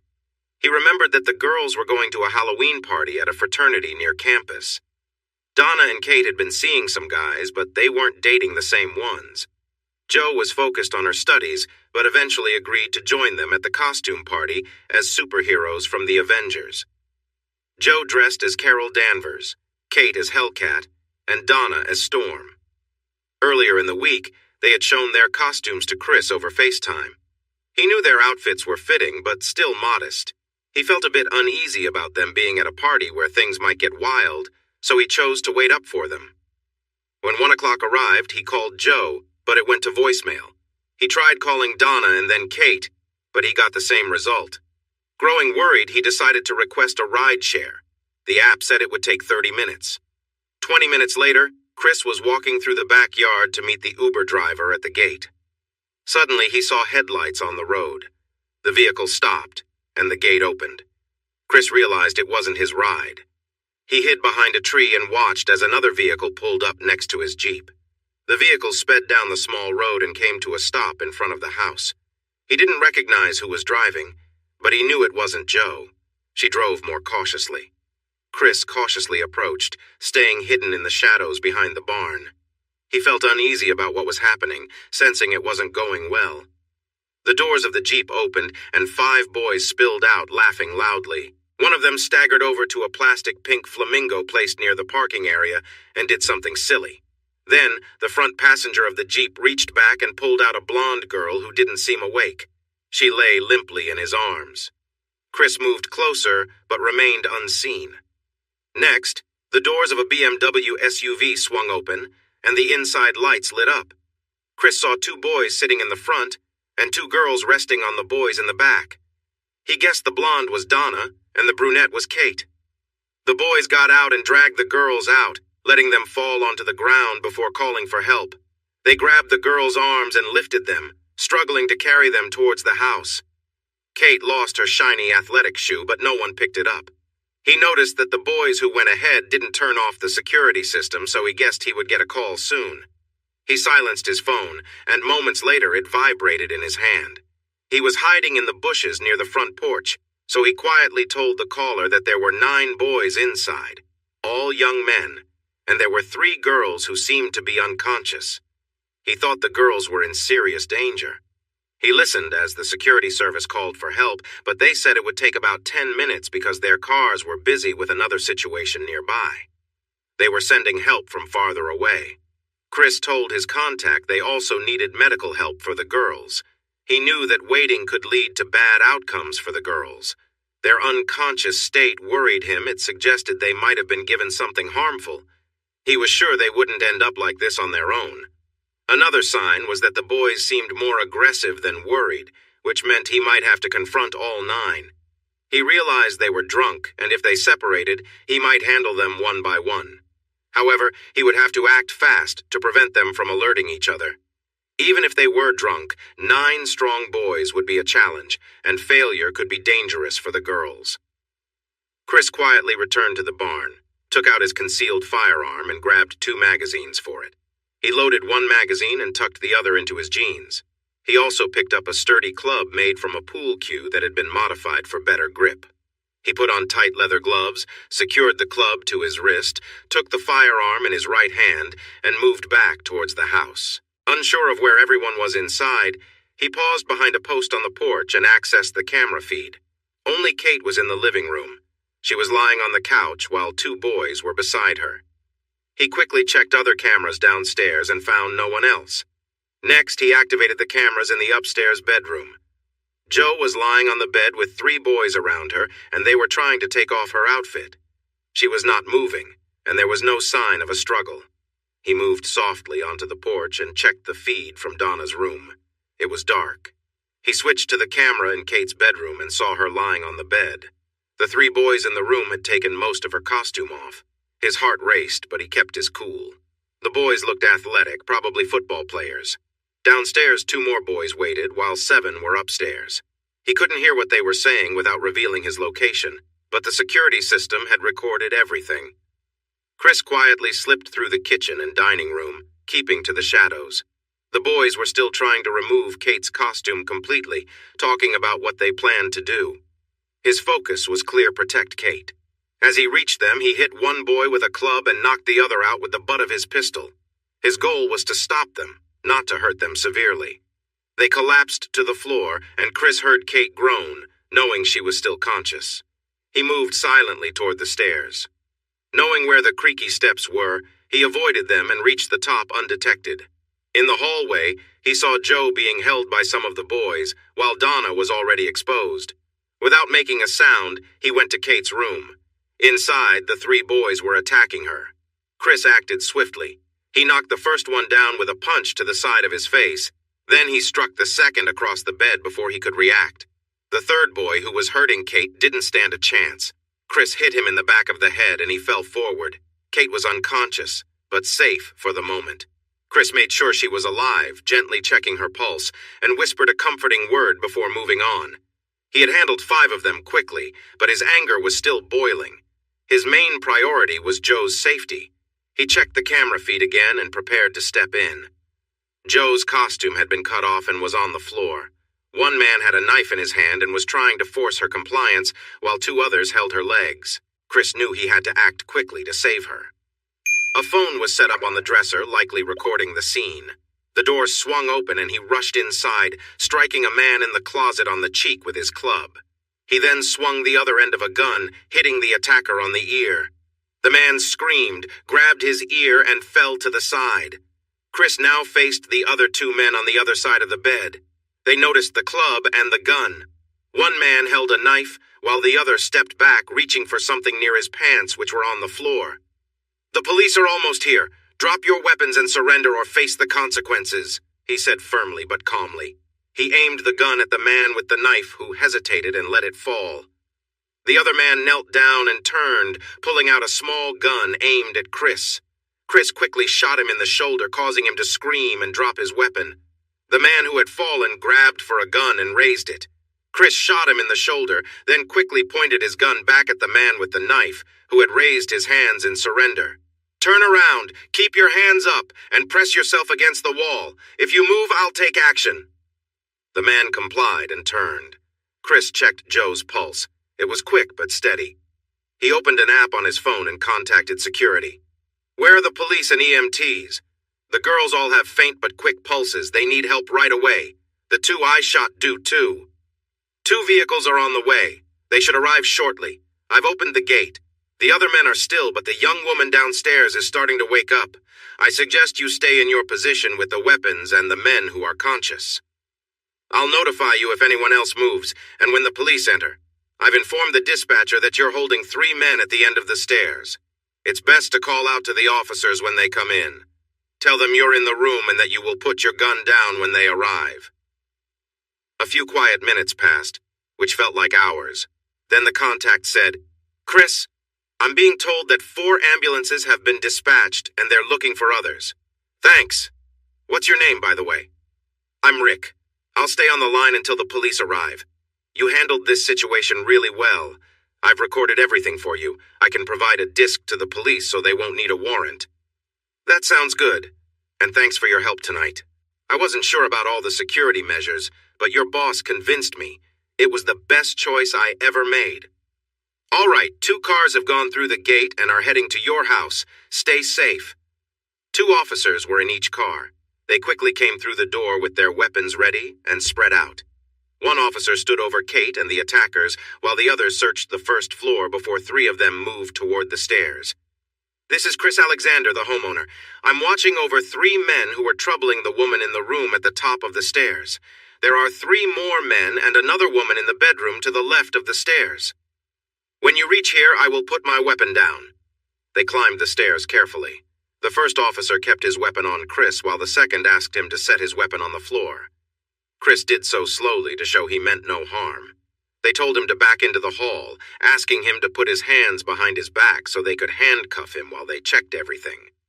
When the first officer entered the room, he noticed a gun aimed at him from behind the bed. He quickly aimed and fired twice, hitting the person with the gun. The pistol dropped to the floor. The other officer left Chris and went into the bedroom. He quickly checked on his partner and then on Joe. He pulled a sheet over her before heading back to Chris. The third officer came from the other bedroom, saying there were 3 men and a woman inside, and they were all unconscious. He used his communication device to report and asked where the EMTs were. Hearing they would be there soon, he urged haste. Chris spoke up. "I'm Chris Alexander, the homeowner. The woman in this room is my girlfriend, Joe Kennedy.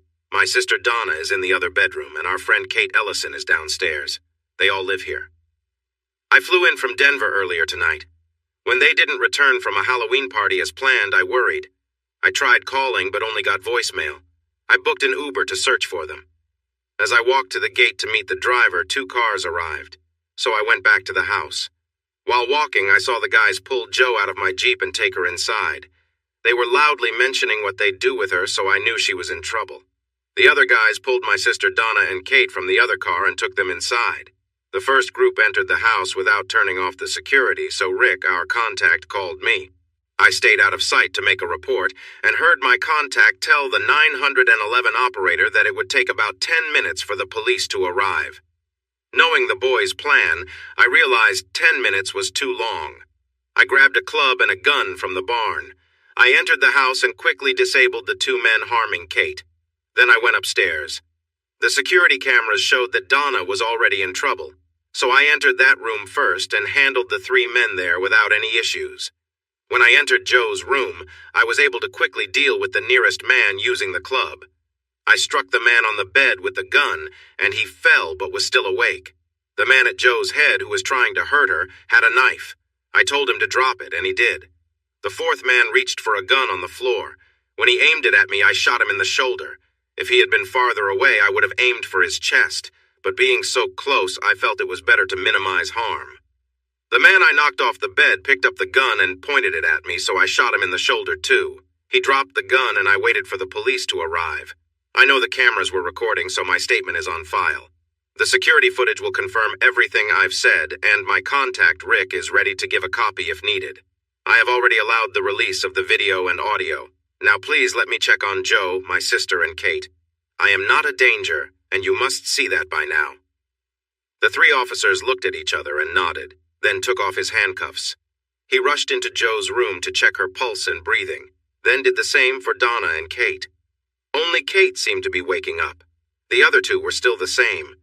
Sirens got louder as police cars filled the area with red and blue lights, and 6 ambulances arrived, taking up all the parking spots.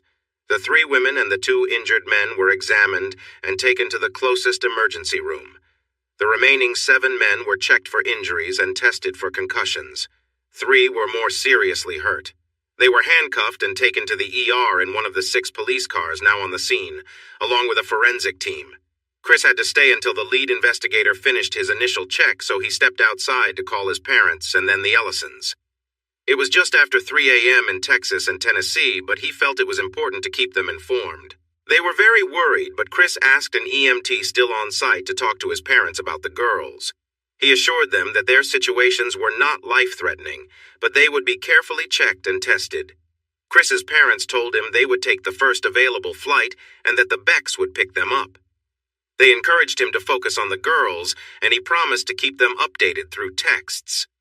Next, he called the Ellisons. It was past 1 p.m. in Seattle, but Mrs. Ellison recognized his voice right away. He could hear what sounded like a party in the background. He began to explain the situation. She listened for a moment before asking him to hold on and telling everyone in the room to be quiet. Once it was quieter, she asked him to continue. With a new audience, he started over, sharing only the main points. When he finished, Ed said, "I don't understand why you're in Fort Worth instead of Denver, but I'm thankful you're always in the right place at the right time. We'll be on a plane within the hour, but we will have to fly far south to avoid the storm, so it will take us some time to get there, Chris. Please take care of yourself and the girls until we arrive." The girls had been given a drug, which was added to their drinks while Kate was busy at the bar. One of the boys distracted her while another slipped the drug into their cups. They planned to harm all 3 of them repeatedly. They learned this because the main person responsible, facing serious charges that could keep him in prison for years, told the police everything in exchange for a chance to reduce his charges. When he confessed, 3 others also sought similar deals and shared their stories. From their admissions, it seemed they had a complete picture of what happened. The boys were students from a small college in Oklahoma known for giving troubled athletes a second chance. 8 of them were playing football at this difficult school after being expelled from other colleges for various reasons. Another was a wealthy student who had attended TCU for a semester before leaving school.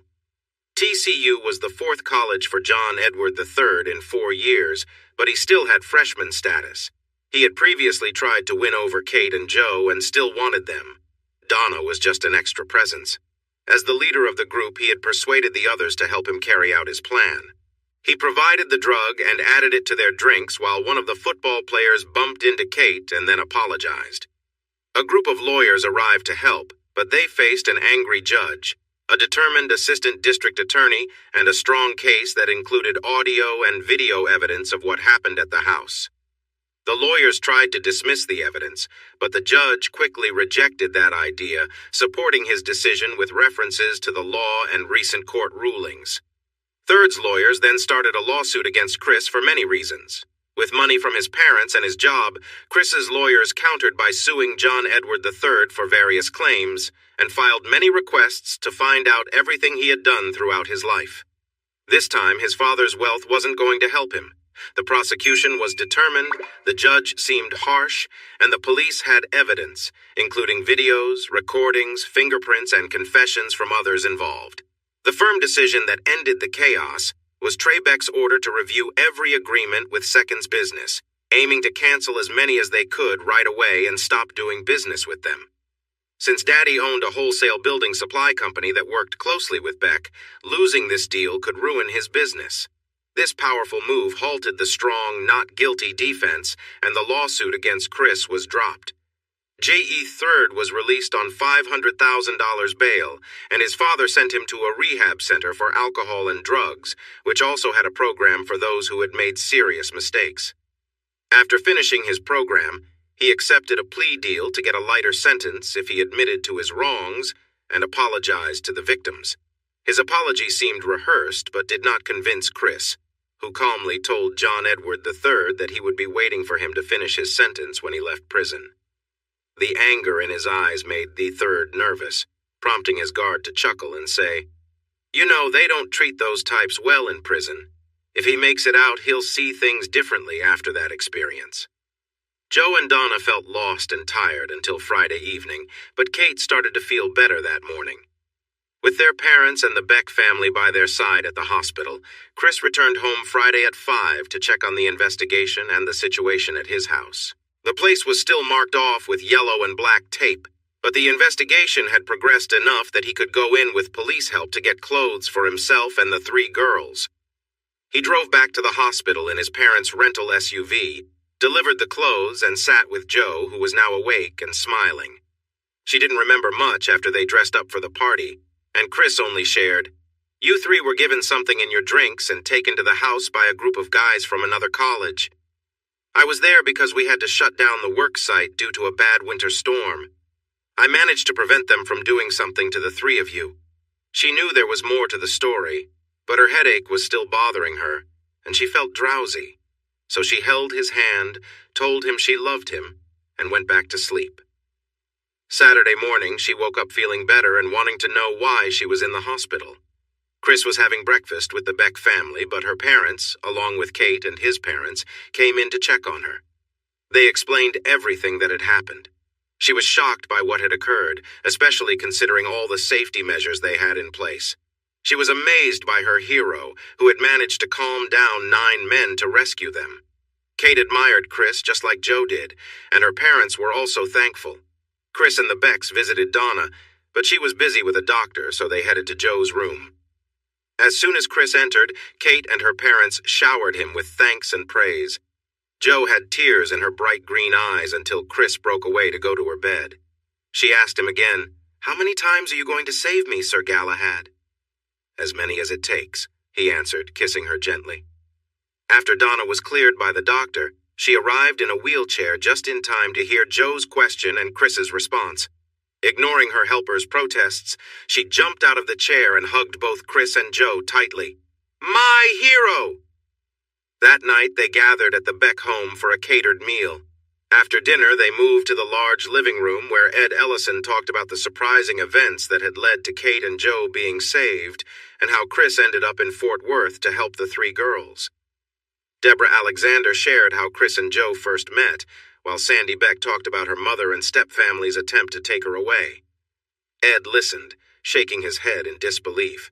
After Deborah finished, he told Chris, "I'm not the most religious person, but there's something more than luck happening here. You are meant to be in these young ladies' lives." Dan Alexander looked proudly at his son, a twinkle in his eyes as he added, "The odds, son, the very unlikely odds. Places like Las Vegas would be amazed by how these events unfolded. It seems like fate is in charge, and fate is something much greater than you. It might be time to embrace it and see where it leads." "And make me a grandmother?" Deborah added excitedly. Joe's eyes widened and her face turned red at Mrs. Alexander's comment. Chris sat up straight, looking serious. Mom, Joe is only 18 and just starting college. She's not thinking about marriage or starting a family yet. Yes, that does seem young. I mean, I was already 19 when your dad married me, she replied. How old were you when you and Trey got married, Sandy?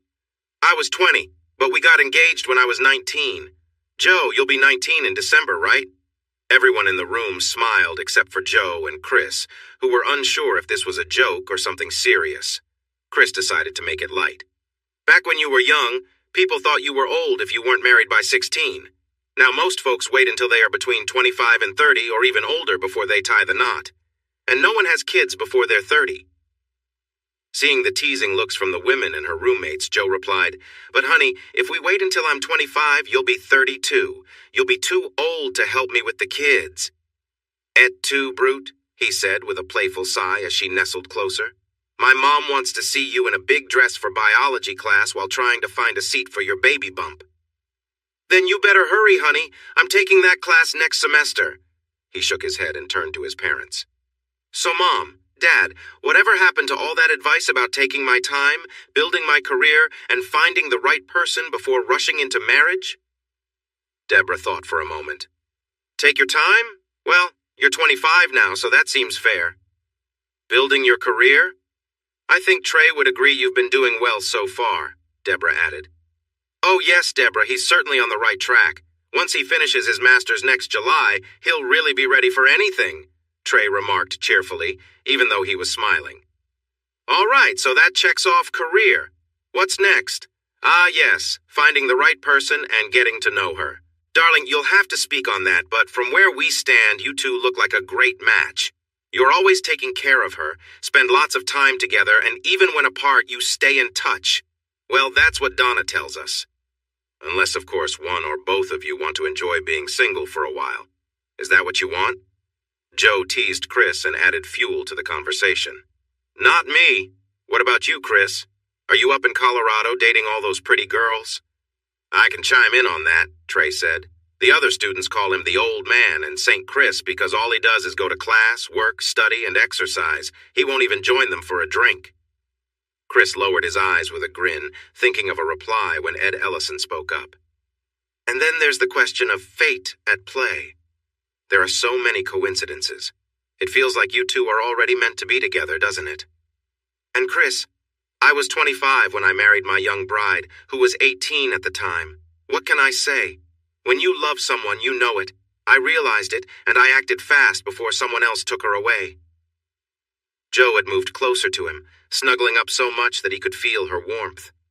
She looked up at him with a playful smile he adored. Hey, aren't you going to say anything?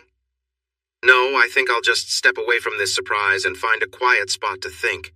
I know when I'm outnumbered. Do you want me to go with you? She asked cheerfully. No, you make it hard for me to think. Just stay here and tell them why an 18-year-old girl who has known someone for less than a year shouldn't marry someone 7 years older. But I don't know why. Maybe you should stay and explain. Donna and Kate had stayed quiet during the surprise for different reasons. Donna, because she was Joe's age and definitely not ready to marry. She had never seen Joe with another man, but many men wanted to be with Joe, and that would be so tempting if it were her. She cared for Joe, but she worried about her brother getting hurt.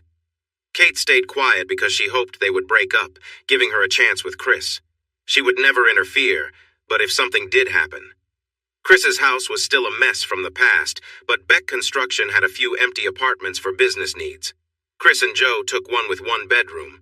Kate and her parents took the other with 2. Donna and her parents stayed with the Becks.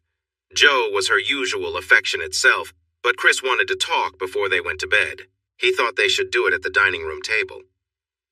I know the surprise was meant to be fun, and I appreciate it, but you acted like you are ready to settle down or get engaged.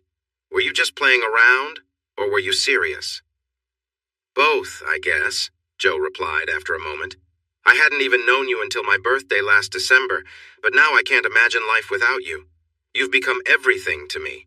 And that doesn't include how you always seem to show up just when I need you. Penchant, huh? Did you learn that in your English class? He joked. No, from my writing class, smart Alec. I could have used liking, but fondness felt more fitting. So, back to the question you've avoided. Are you really thinking about giving up the chance to meet and know other guys, skip being in a sorority or clubs, and miss out on a regular college life? I feel bad even asking that, because my college years shaped who I am. Chris, I can't see myself going out with anyone else. I just can't. I dated a bit in high school, but you are my first real boyfriend, my first serious love, and my only special person. I know I'm not your first, and that's okay. I hope to be your last, though. So, to answer your question, am I ready to trade the college experiences of being single for those of being engaged? Absolutely. Whether we formally call it that or not, I feel like we're already engaged. What about the experiences of a married woman? Definitely. I can still meet new people, grow socially and academically, join clubs and groups, go to games with my husband instead of my boyfriend, and enjoy everything college has to offer. I won't be going to wild parties, getting drunk, or doing anything I don't want to do, and I'm not going to be caught up in things like that anyway. You know how my mother was, and I won't follow in her footsteps, no matter my relationship status. Chris took a deep breath and sighed. Now for the tough question, are you sure your feelings for me are more than just gratitude and loyalty? I've been lucky to be there for you when you needed me, but those feelings aren't the foundation for a long marriage. I can't say I know what makes a long marriage work. I don't have much experience with those kinds of couples. Gratitude and loyalty. Yes, I appreciate all you've done for me, my knight. I'm loyal enough to defend you if anyone speaks badly of you. But do those feelings make me want you? Did they make me fall for you? That seems silly. You said we were made for each other. You love everything about me, how I feel, and the sound of my voice, saying it like I was created to match you. Well, Mr. Alexander, you inspire me in every way. It's like you were made just for me, and you're the first person whose intelligence I admire so much. You take care of me, and I appreciate that, but you also push me. You encourage me to be a better, smarter version of myself, just like you. I'm a simple girl, Chris. I grew up in a tough environment, and my main goal was to make a better life for myself. Once I got out, I discovered that my family was not what I thought, and that real families exist, like yours, the Becks, and Kate's. Most of my experiences with men had been me trying to get away from them, but then I met you. You are the kindest and most caring man I can think of, and you are also very protective, she said with a smile. Are these qualities so common that I should give up on my idea of a perfect man in looks, thoughts, feelings, and spirit just to find someone like you? If we were meant to be together, who are we to change that plan? Chris had a tear on his cheek when he replied. I agree with most of what you said, but I don't think I am as smart as you. I wish I could have recorded your answer so I could listen to it again. The girl I first met and the woman I am with now are two very different people, yet they feel connected. I think you know this, but I fell for you before we even reached Fort Worth. You seemed tough and defensive, but I thought I saw something bright beneath that strength, and it turned out to be amazing. Now, if you mean what you said, we need to talk again tomorrow and maybe go shopping. Come to bed now and I'll show you how serious I am, she replied with a playful grin. The police cleared the area the next day, just as the winter storm returned, bringing more snow and ice to Colorado. There were cold winds and some mixed weather, but it did not cause major travel issues in Fort Worth. Joe and Chris spent the time inside their house, drinking hot chocolate, watching movies, talking, and sharing tender moments. The old house held up well. It wasn't even drafty thanks to the updates they made. Chris thought of many ways to ask Joe the important question in a romantic way, but in the end, he suggested they dress up for a nice dinner and dance in their living room. He wore his best suit, and she wore a lovely blue dress he bought her in Colorado. He opened a bottle of sparkling cider, poured some into the wine glasses he rarely used, and invited her to stand by the fireplace. He raised a glass to her and his love for her, then knelt down and asked the most important question of his life. Joe, the love of my life, will you marry me? Keeping her composure instead of shouting yes was hard, but she managed to reply in a serious tone, Chris, the love of my life, I will marry you, share my life with you, and be your friend and partner. The next 50 years felt promising for Joe and Chris, with hope for even more. It was Sunday and the stores were closed due to the bad weather, but they planned to shop on Monday. Joe soon found the perfect ring. It wasn't the cheapest or the most expensive, but it was just right for her. There were also matching wedding bands for both of them, so Chris decided to buy the whole set. Once the weather cleared up a bit, they invited everyone over for a meal, excited to see how long it would take their guests to notice the diamond ring on Joe's left hand. Chris followed a recipe for carne guisada that Roberto's wife had shared with him. He had never tried it until Roberto offered him one of the tacos filled with it that Maria made. It quickly became one of his favorite dishes. Before moving to Colorado, Chris had gathered almost all the ingredients, except the fresh beef, from the butcher shop. This was his first time trying to make the tasty dish. He also bought a mix to make tortillas, and Joe was busy learning how to prepare them, making sure to take off her ring first. Chris had to call Maria a couple of times for help, but she was patient and understanding with him as he learned. In the end, the carne guisada, frijoles borrachos, and tortillas turned out great. They also prepared a large bowl of salad and had 3 bottles of champagne ready for after dinner. Kate and her parents were the first to arrive. Chris greeted them at the door and told them Joe was upstairs getting ready after all the cooking. He invited them to sit in the living room. Next came the Becks and Alexanders, and Chris shared the same news with them. Donna jokingly asked if she and Kate should go upstairs to get Joe.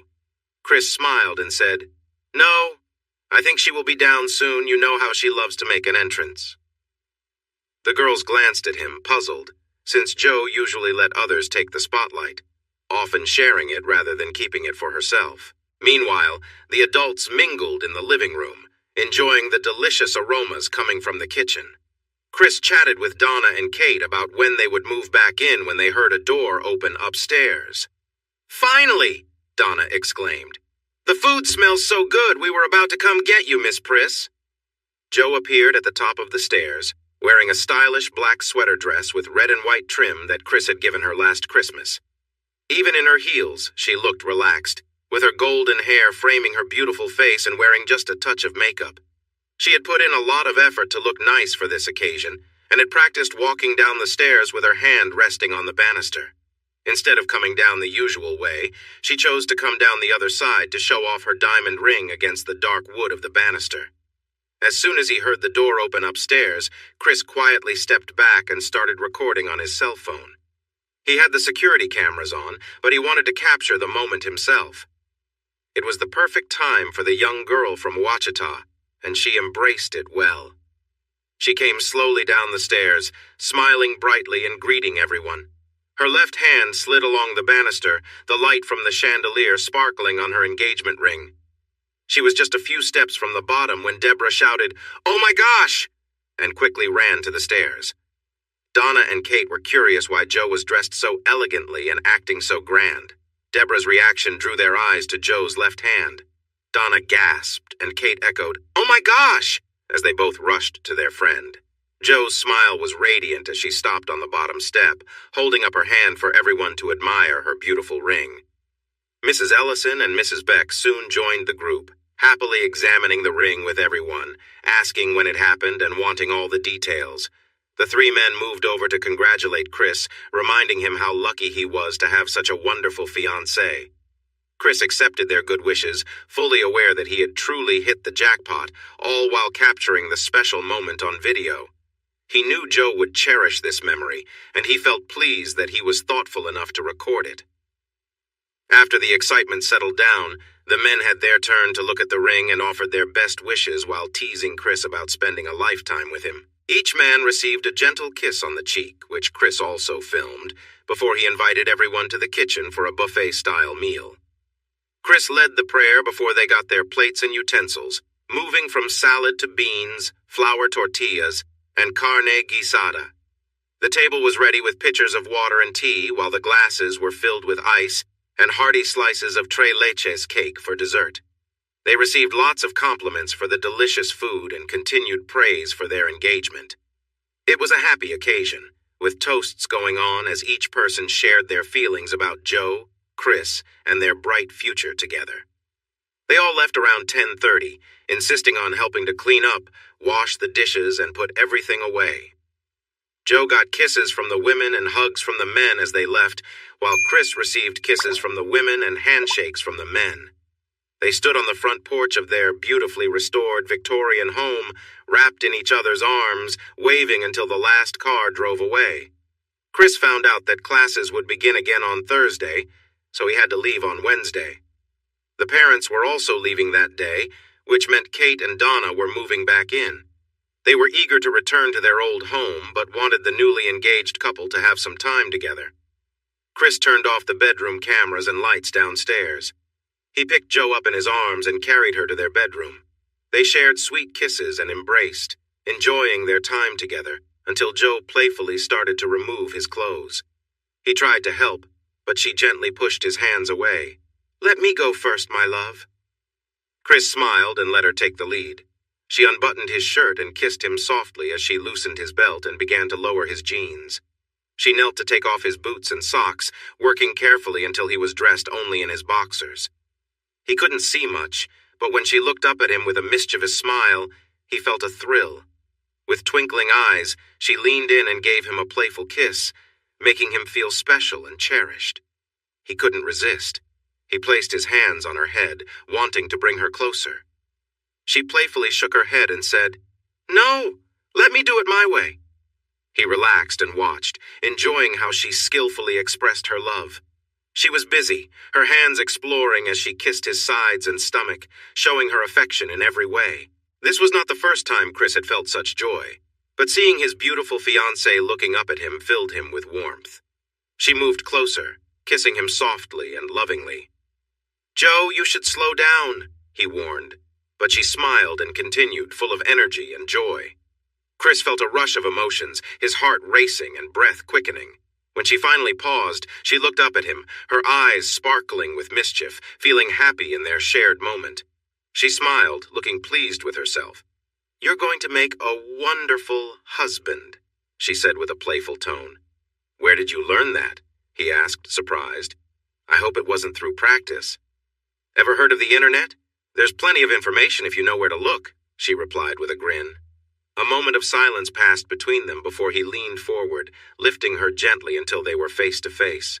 He kissed her passionately, letting their closeness speak for itself. "You're going to be glad you picked up those tips," he teased, placing her gently back on the floor next to the bed. With a soft touch, he helped her out of her dress, folding it carefully and placing it on a chair. He kissed her again, savoring the moment as his hands traced her back. He removed her bra and continued their embrace, enjoying their quiet connection. They shared a moment of tenderness as he held her close, keeping his movements gentle and respectful. The warmth between them was clear, but everything remained soft and simple. He guided her back to the bed where they lay together, enjoying the closeness of the moment. They spent time together, sharing affectionate touches and whispers, savoring each other's company without any need for words. The connection they felt was all that mattered. As the night went on, they remained close, their bond deepening as they embraced the quiet intimacy that only comes from true affection and care. Once the joyful moment passed, she relaxed, pushing his head gently away as she took a deep breath. He lifted his gaze and watched her as her body settled down, listening to her catch her breath. He felt pleased, just as she had a moment before. As she lay comfortably on the bed, arms stretched out and legs relaxed, he playfully asked, "Did you enjoy that, dear?" She let out a soft sound in response, so he leaned closer and affectionately kissed her, which brought her back to the moment. Startled, she scooted back until he held her ankle gently, keeping her close. "Please, not anymore," she pleaded. "I can't take it." He moved onto the bed, supporting her legs, and showered her with kisses that made her squirm. He then shifted his attention to her chest, giving it soft kisses. When she touched his head and moved closer to him, he brought his lips to hers. They kissed passionately for a while. His hands wandered as they found a comfortable position together. He held her close, and she wrapped her legs around him, welcoming him. With each gentle move, she expressed her delight. They found a perfect rhythm together, creating a beautiful moment that brought them both joy. After a while, they laid together, enjoying the peace. Eventually, he rolled over and lay beside her. She cuddled up to him, sighed happily, and drifted off to sleep. He wanted to understand what had made their time together so wonderful, but soon he too fell asleep, the morning sunlight warming him. The light peeked through, prompting Joe to shield her eyes with the sheet. She made soft, sweet sounds in her sleep. He kissed her hair, quietly got out of bed and went to freshen up, feeling a little messy from the night before. After a quick shower, he dried off, put on a robe, and headed down to make coffee. While enjoying his second cup and catching up on news on his tablet, he heard light footsteps on the wooden floor. Looking up, he spotted Joe with her tousled hair, stood, and opened his arms wide. She held up a toy cross, playfully declaring, "Stay back, you silly! I need my coffee and my kitty needs some rest." He chuckled, turned, poured her a cup, adding her favorite sweeteners and cream, and handed it to her, both of them sharing a warm start to the day. She moved back, still holding the cross in front of her, and sat down at the table. He looked at her for a moment before asking, "What's with the cross, my future wife? Do you think I'm a monster or something?" "I think you're quite the danger. No one else could make me feel so wild and lose my words like that." Her tone was sharp, but the smile on her lovely face told a different story. "Ah, sweetie," he said, getting up and walking around the table. "That was just me reacting to that lively girl from last night. Where is she today?" He knelt beside her chair and lightly touched her leg under the robe. "If you touch anywhere I'm sore, I might just spill my coffee on you," she warned, half joking. His hand continued to gently caress her leg while the other slipped around her waist. "Looks like there's still one place we haven't tackled yet. Shall we head upstairs?" he teased. She raised her cup high, hovering it over his head. "That place stays untouched, mister." Then she smiled and added, "At least until our honeymoon." He playfully squeezed her waist, leaning back with a grin. "I'll remember that, sweet cheeks. Now please go back to your side of the table. I need coffee and we have things to discuss," she said firmly. He jumped up, gave her a cheeky look, took her coffee cup and returned with it mixed just right. "So, what's on the agenda?" he asked as he sat back down. "There are 3 things to cover. The first will make you happy. Your lawyer said Elwood and his sons accepted the deal, so we won't have to go to trial. The sons got 7 years and Elwood got 12. They're heading to a prison in southern Texas, which is supposed to be very hot. I just hope they have a tough time in the sun every day. At least they'll be gone for a long stretch. The second bit is a mixed bag, I guess. Our lawyer was really pleased with this news.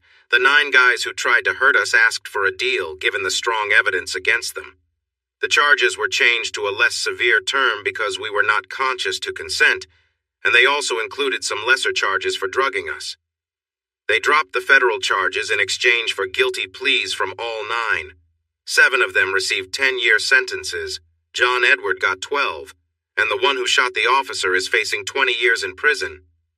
You're right, that really is a mixed bag. 10 years doesn't seem like enough for any of them, especially considering what we know about their past actions. I really think GE3 should face serious consequences for getting the others involved in his plan to harm you and Kate. On another note, J.E.'s future as his father's right-hand man is likely ruined since he will always have to carry the label sex offender. As for the guy with the weapon, that seems about right. He should consider himself lucky I was in a good mood, or things could have turned out much worse for him. Regarding your mom's former boyfriend, I doubt any of them will get their sentences shortened for good behavior. They are likely to struggle in the prison environment here in Texas. In fact, I think they might even get extra time for trouble they cause while inside if they make it through. I heard your mom started her sentence. Did you get to see her after school began? Yes, I visited for 4 straight weeks before they moved her from jail to prison. I've never seen her so focused on anything other than finding drugs like she is on finishing her GED. Sometimes I almost feel hopeful for her, but I won't let myself believe it completely. Maybe after she's been out for a few years and stays clean, maybe. Chris nodded and asked, "What else do you have for me?" She became more serious, but Chris noticed her excitement bubbling to the surface as she began to speak again. "Sandy Beck told me you all have a whole week off before Thanksgiving and no work on the Boulder project from December 20th until January 6th. Okay, and your parents want us to come to Nashville for Thanksgiving. I hope that's fine. I really want to see where you grew up and spend time with your wonderful family." And a whole bunch of other relatives and friends, I assume? He sighed. You do realize this will be your first time meeting my extended family, right? We will have to be ready to handle many repeated questions, along with enthusiastic greetings. Are you really up for that? Not only am I ready, I'm excited. I get to dress up, dress you up, and show you off. Ha! You mean you want to dress up and show yourself off? No one will pay attention to me. I'll get a few quick handshakes from the men and hugs from the women, then they'll crowd around you. She smiled at the thought, stood up and moved around the table to sit on his lap. Please, darling, I promise I'll make it worth your while. If you're trying to persuade me with hints about some special secret you've learned, I'm not sure whether to be happy or worried. Your skills and energy in relationships are already quite strong. I'm older, and I'm not sure how much more I can take. Come on, old man. That's why you leave me feeling worn out after we are together. No. Well, yes, I mean in a romantic way, but also that I'll make you proud. Your country girl is learning manners and how to fit into polite society, thanks to your sister and Kate. We're not going to spend our last day together before I fly back arguing about going to Franklin, not Nashville, for Thanksgiving. If you really want to go and think you're ready to face critical people looking for flaws, I'll support you. Just remember, I warned you. I hope you made plans for Christmas at our place, since we're traveling there for Thanksgiving. She looked down shyly. Yes, your family is coming here on the 23rd and staying until the 26th. After that, we, along with the Becks and Ellisons, are invited to Park City until January 5th. She looked at her fiancé and said, Can we please go? I know there are some hard memories there, but we can create new ones. I love skiing, and I know you do too, since you're so good at it. So, Joe, did you plan any time for us in your busy schedule? I go to school every morning, work hard in the afternoon, and need to exercise a lot in the evenings to manage my energy. I was hoping to relax at home for a week during Thanksgiving and 2 weeks at Christmas. I'll join you because I want to make you happy, but I can't stay until the 5th. I have to be back at work on the 6th, and I want some time at home, so I'm coming back on the 2nd. You can stay and ski if you want, but I'm returning. She felt really bad when he pointed out that she had agreed to give up their time together, but she caught the playful tone in his voice, so she tried to playfully respond. Well, I was just trying to help your feelings a little. You're getting older, and I don't think you can handle a week at home with your future wife, much less two. He lifted her gently and began carrying her toward the stairs. What happened to wanting to give a break? If you think I can't handle a week with you, let's just see how you do in a day with me. She managed, and by the time his flight left Wednesday, she was tired in ways she didn't expect. Dropping him off at the airport, she returned home. As she parked and walked carefully toward the house, her roommates noticed her. You look really worn out, Joe. What did my brother do to you? Donna asked with a grin. Yeah, you're walking like an old lady. What happened? Kate asked. I made a mistake. I told him I agreed to all those holiday activities to spare his feelings. Since he's getting older, I thought he might struggle with just the two of us having a lot of time together. I guess I was wrong about that. Now, could you help me up the stairs and get me some coffee? After that, I need to rest in my bed. I think we need to step up our workouts. If he keeps exercising for 4 hours a day while I only do 1, I won't be able to keep up in the days leading up to Thanksgiving. To be honest, Chris was also very tired, but he didn't have anyone bothering him as he carefully walked to the apartment after getting dropped off by the ride service. The first 3 weeks of November flew by. Chris decided to go to the last 2 home football games for the CU Buffaloes, while Joe attended the final TCU Horned Frogs home game with Donna, Kate, and a few other friends. Joe wore her frayed jeans and team hoodie, getting her share of attention even though she dressed more modestly. She video-called Chris from the game to introduce him to her friends and called him again when she returned home. She knew he was aware there were no other guys at her place because of the security video, which helped keep him reassured about her loyalty. Their video calls made both of them feel secure in their relationship. Neither of them doubted the other, but they appreciated showing their trust. Chris arrived on Friday night before Thanksgiving, and they spent time getting to know each other again until Tuesday, when they had the house all to themselves, as Donna and Kate had gone to their own homes earlier. On Saturday, Chris asked if she needed to go shopping for the celebrations in Tennessee, but she assured him that she and Donna had already used Mom's credit card to get everything ready. With Mom's approval, of course. He wanted a sneak peek of what she had bought, but she just smiled and told him he'd have to wait to see it all.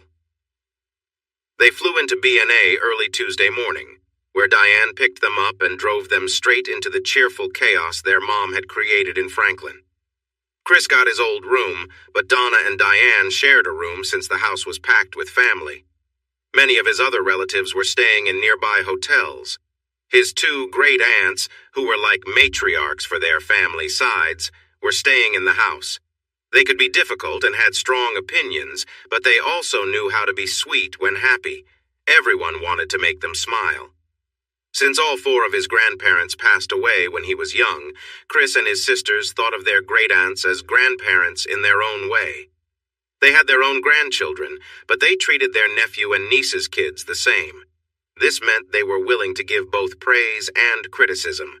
When Chris came to a family gathering at a cousin's house with his girlfriend, Becky Arnold, from the University of Tennessee, it was clear that the family was not impressed. In fact, they were quite unfriendly most of the time, except when they sat down to eat. Chris worried about how they would react to Joe when Donna introduced her as Chris's fiancé, Joe Kennedy, and he noticed their frowns. However, Joe and Donna held their own, chatting with the older women. Before long, they were laughing together. Meanwhile, Chris helped his mother around the house but kept an eye on Joe, Donna, Granny Norma, and Grandma Alma. Seeing them getting along eased his worry, and he felt relieved to give them space. Tuesday night was more relaxed, as everyone had to find their own meals unless they were staying overnight. The younger cousins wanted Chris, Donna, and Diane to show them Nashville's music scene, but they decided to wait until Wednesday night when the older family members were busy preparing for Thursday's big meal. On Tuesday night, Joe and Chris were careful to keep things low-key. They enjoyed a close moment together but tried to be quiet. Joe stifled some sounds but noticed that no one mentioned it the next morning, so they hoped they hadn't been overheard. Wednesday was spent with his sisters and two cousins from North Carolina. They visited special places for the family like Dad's office and a storage yard for supplies. They also drove by the church they attended and visited a historic Civil War battleground and museum outside Franklin. Time flew by, and soon it was time to prepare to lead the other 6 cousins who wanted to go listen to music and dance in Nashville. They dressed in Western wear, which was fitting for the night. The 5 men looked great in their jeans, Western shirts, and boots, with all but Chris wearing hats. The women stood out too. All 7 wore denim dresses, from Cousin Renee's short V-neck to Cousin Kathy's longer dress that reached above her boots. Donna, Diane, and Joe wore knee-length dresses with big buttons and matching belts. Chris thought they all looked so good that he wondered if he should have brought along one of his dad's clubs. They stopped by a downtown music venue but were disappointed by the high drink prices and the band's style. Diane then suggested going to the songwriters' round at the Commodore's Grill across the street from Vanderbilt. That was much better. The beer was affordable, the performers were young talents who would likely be on TV one day, and the snacks were tasty. Everyone cheered for all 15 acts, and some cousins had such a good time that they wanted to keep celebrating when the show was over. Donna and Joe were sipping sodas and water, while Chris enjoyed 2 beers before switching to water, and Diane did the same. She and Cousin Kathy were sober, while the others were a bit tipsy, but not overly intoxicated. Diane suggested going to a bar on the way back, and the cousins were eager to go. However, Chris hesitated when he saw the crowd outside and noticed the bar's name. The group was persistent, but he warned them to stay out of trouble due to the bouncer's tough reputation. They waited in line until half of the crowd was let in. Kathy Morris, one of the male cousins, the sisters, and Chris had to hold back for a little longer. They chatted among themselves until Morris got too close to the exit, which upset the bouncer on duty. Morris quickly apologized and stepped back, but the bouncer kept watching him and giving the women sidelong glances.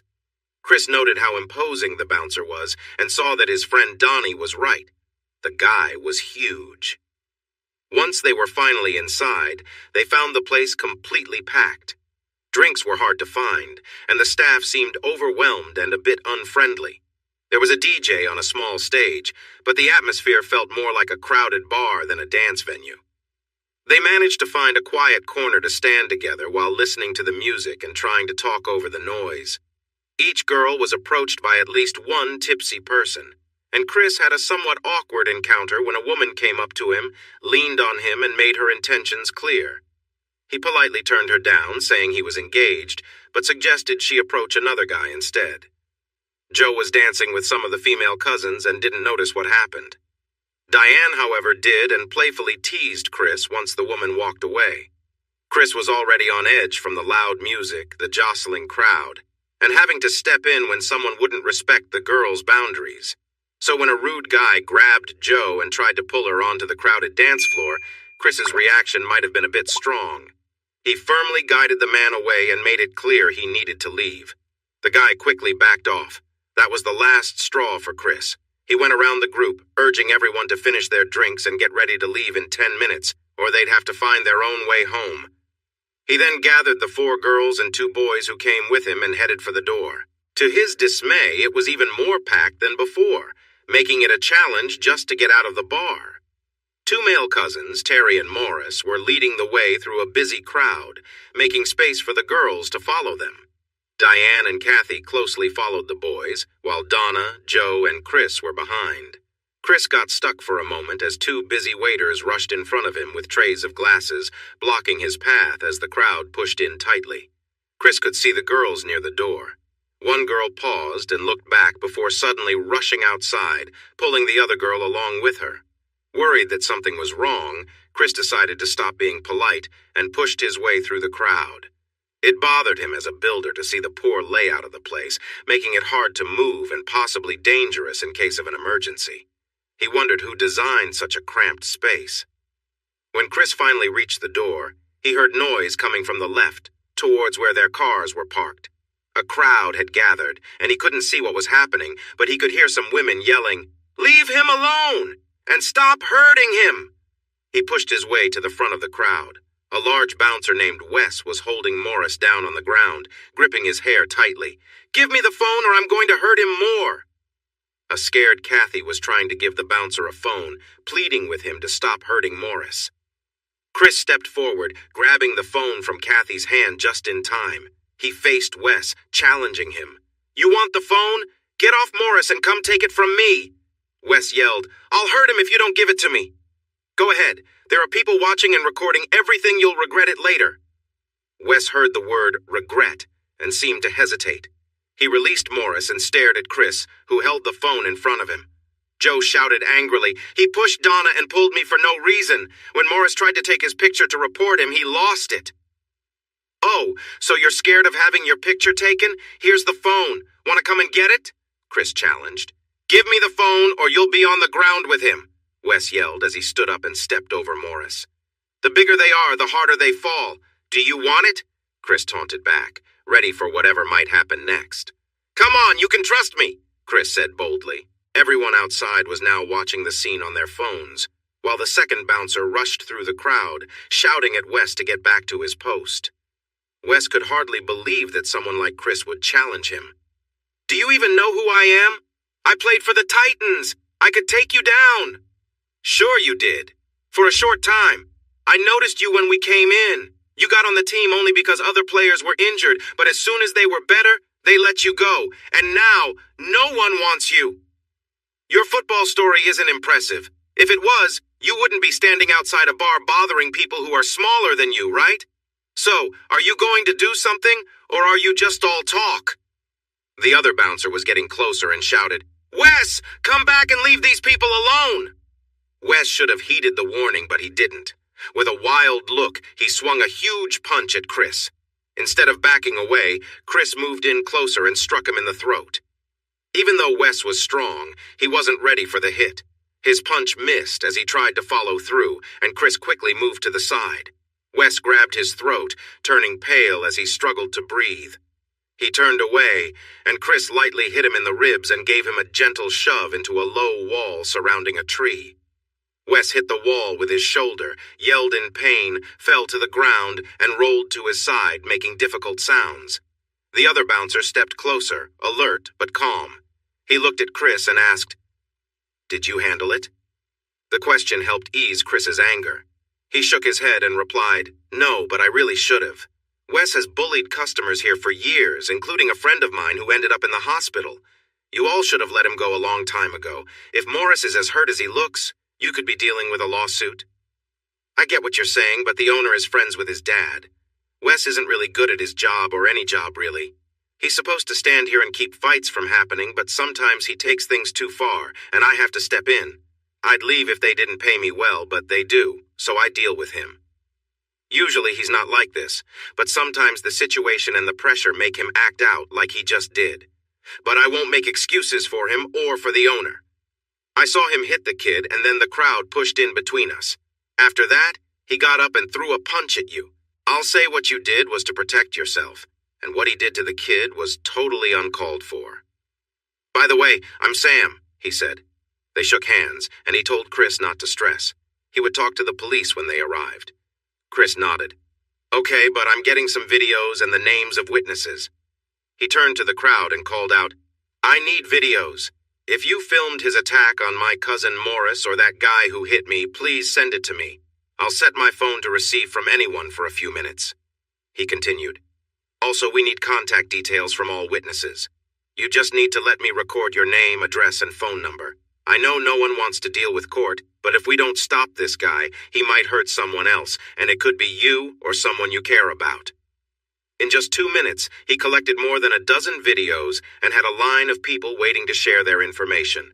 More people arrived as more onlookers gathered to see what was going on. They stepped back when a police car arrived with 2 officers. Sam recognized them and started to chat with them as they approached. He pointed to Morris, who was still on the ground, and Wes, who was lying on his side as he indicated Chris.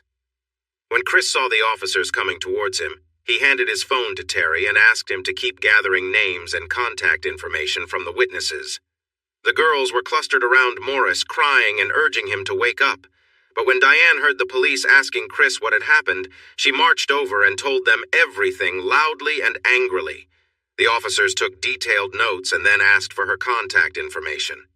After she finished, Chris realized what had occurred even before stepping outside. He felt proud of Morris for taking a picture, but he was very upset with the bouncer. If he had known the trouble started because Wes was pushing the girls around, he would have made sure Wes faced more serious consequences before he pushed him. It was nearly dawn when they returned home. After giving their statements to the police, they called Morris's parents and then went to the hospital where he had been taken.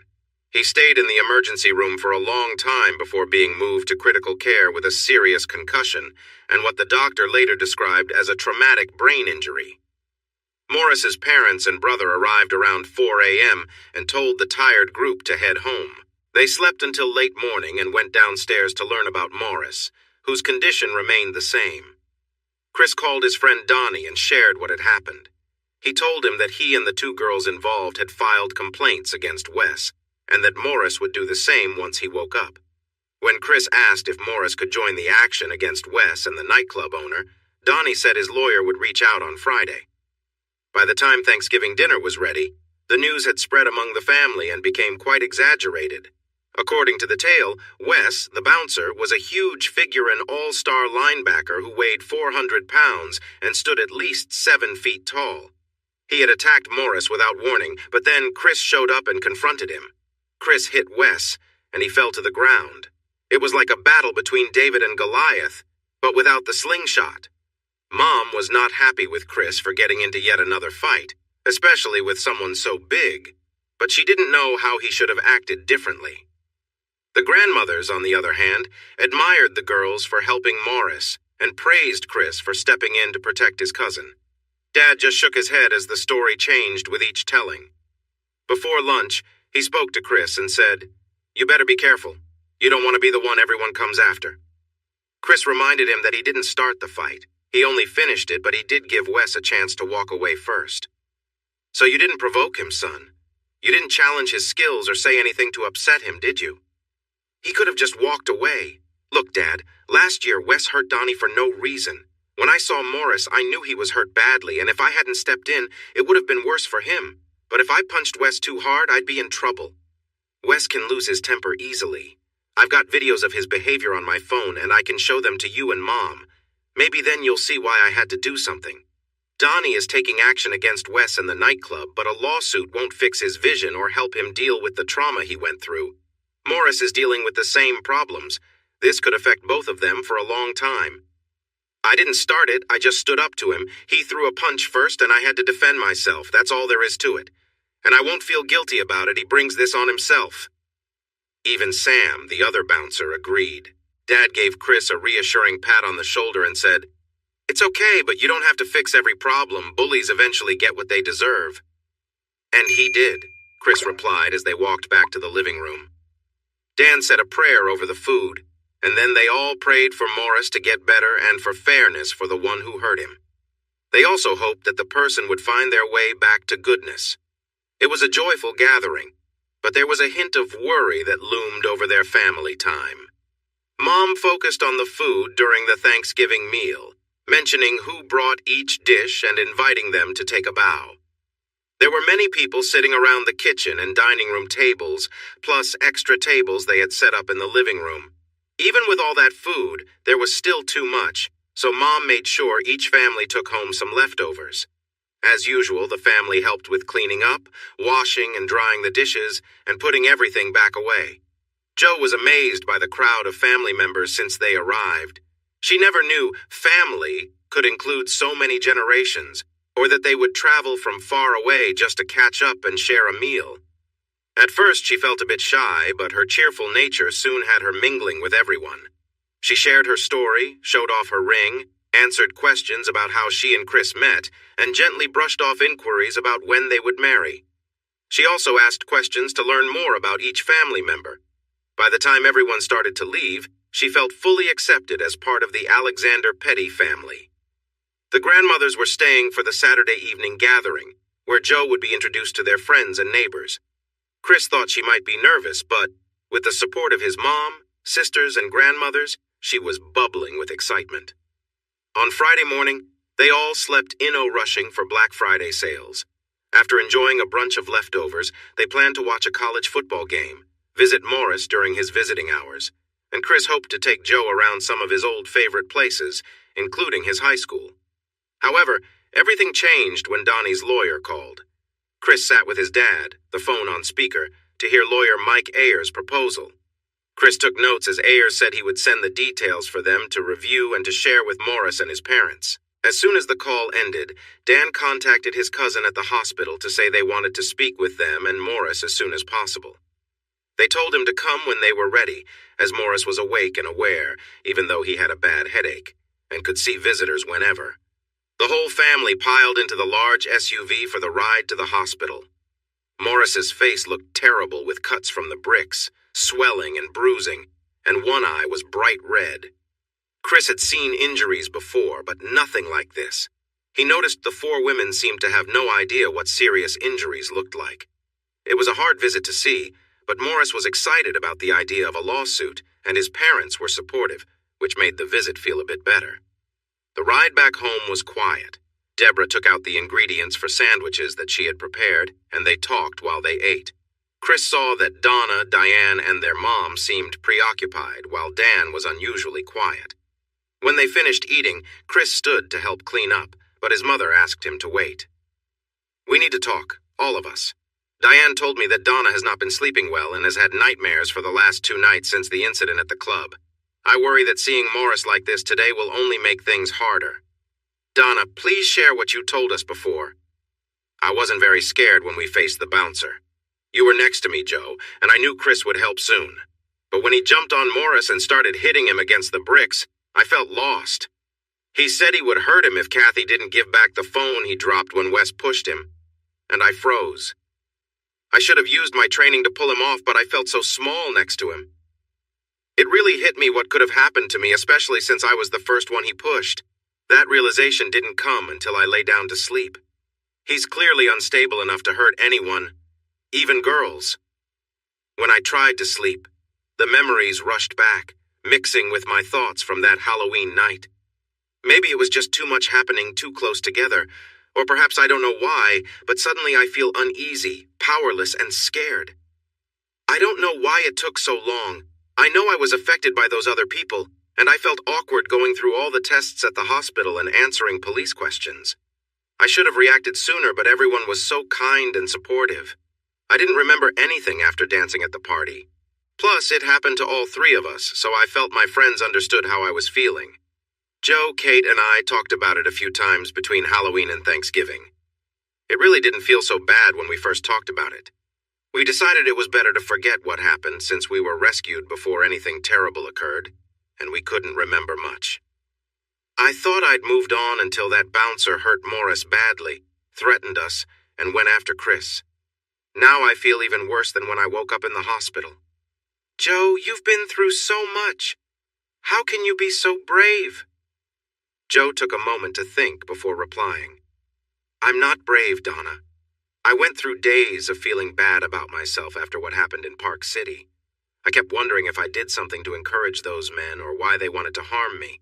Then Chris and I talked about it. I told him I felt it was because they saw me as someone they could take advantage of.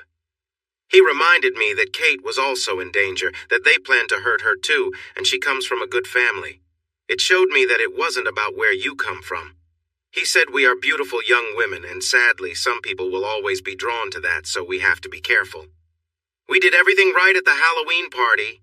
Even a police officer told me we did. We didn't do anything wrong at that bar in Nashville either. Those boys at Halloween were just bullies like that bouncer. I'm not saying I don't have some bad memories from all this, because I do.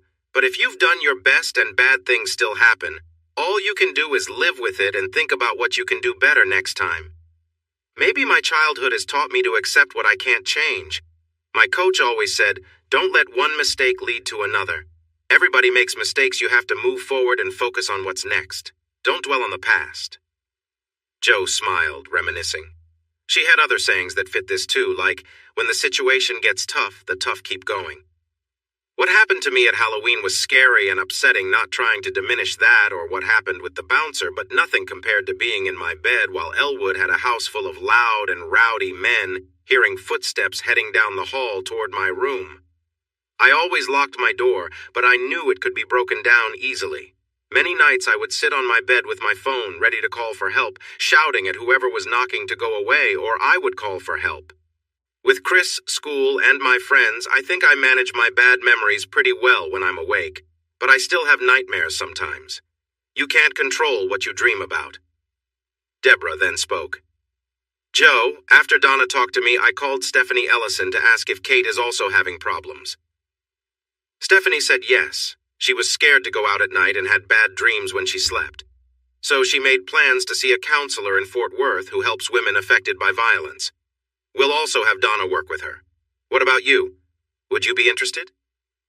Joe looked at Chris, who only shrugged. After thinking for a moment, she replied, Yes, I would if they accept my insurance. I can't afford much, and I don't want anyone else to pay for me. She does take insurance, and I'm sure yours will cover the sessions. After what you just shared, I think talking to someone could be good for you, especially beyond your recent troubles.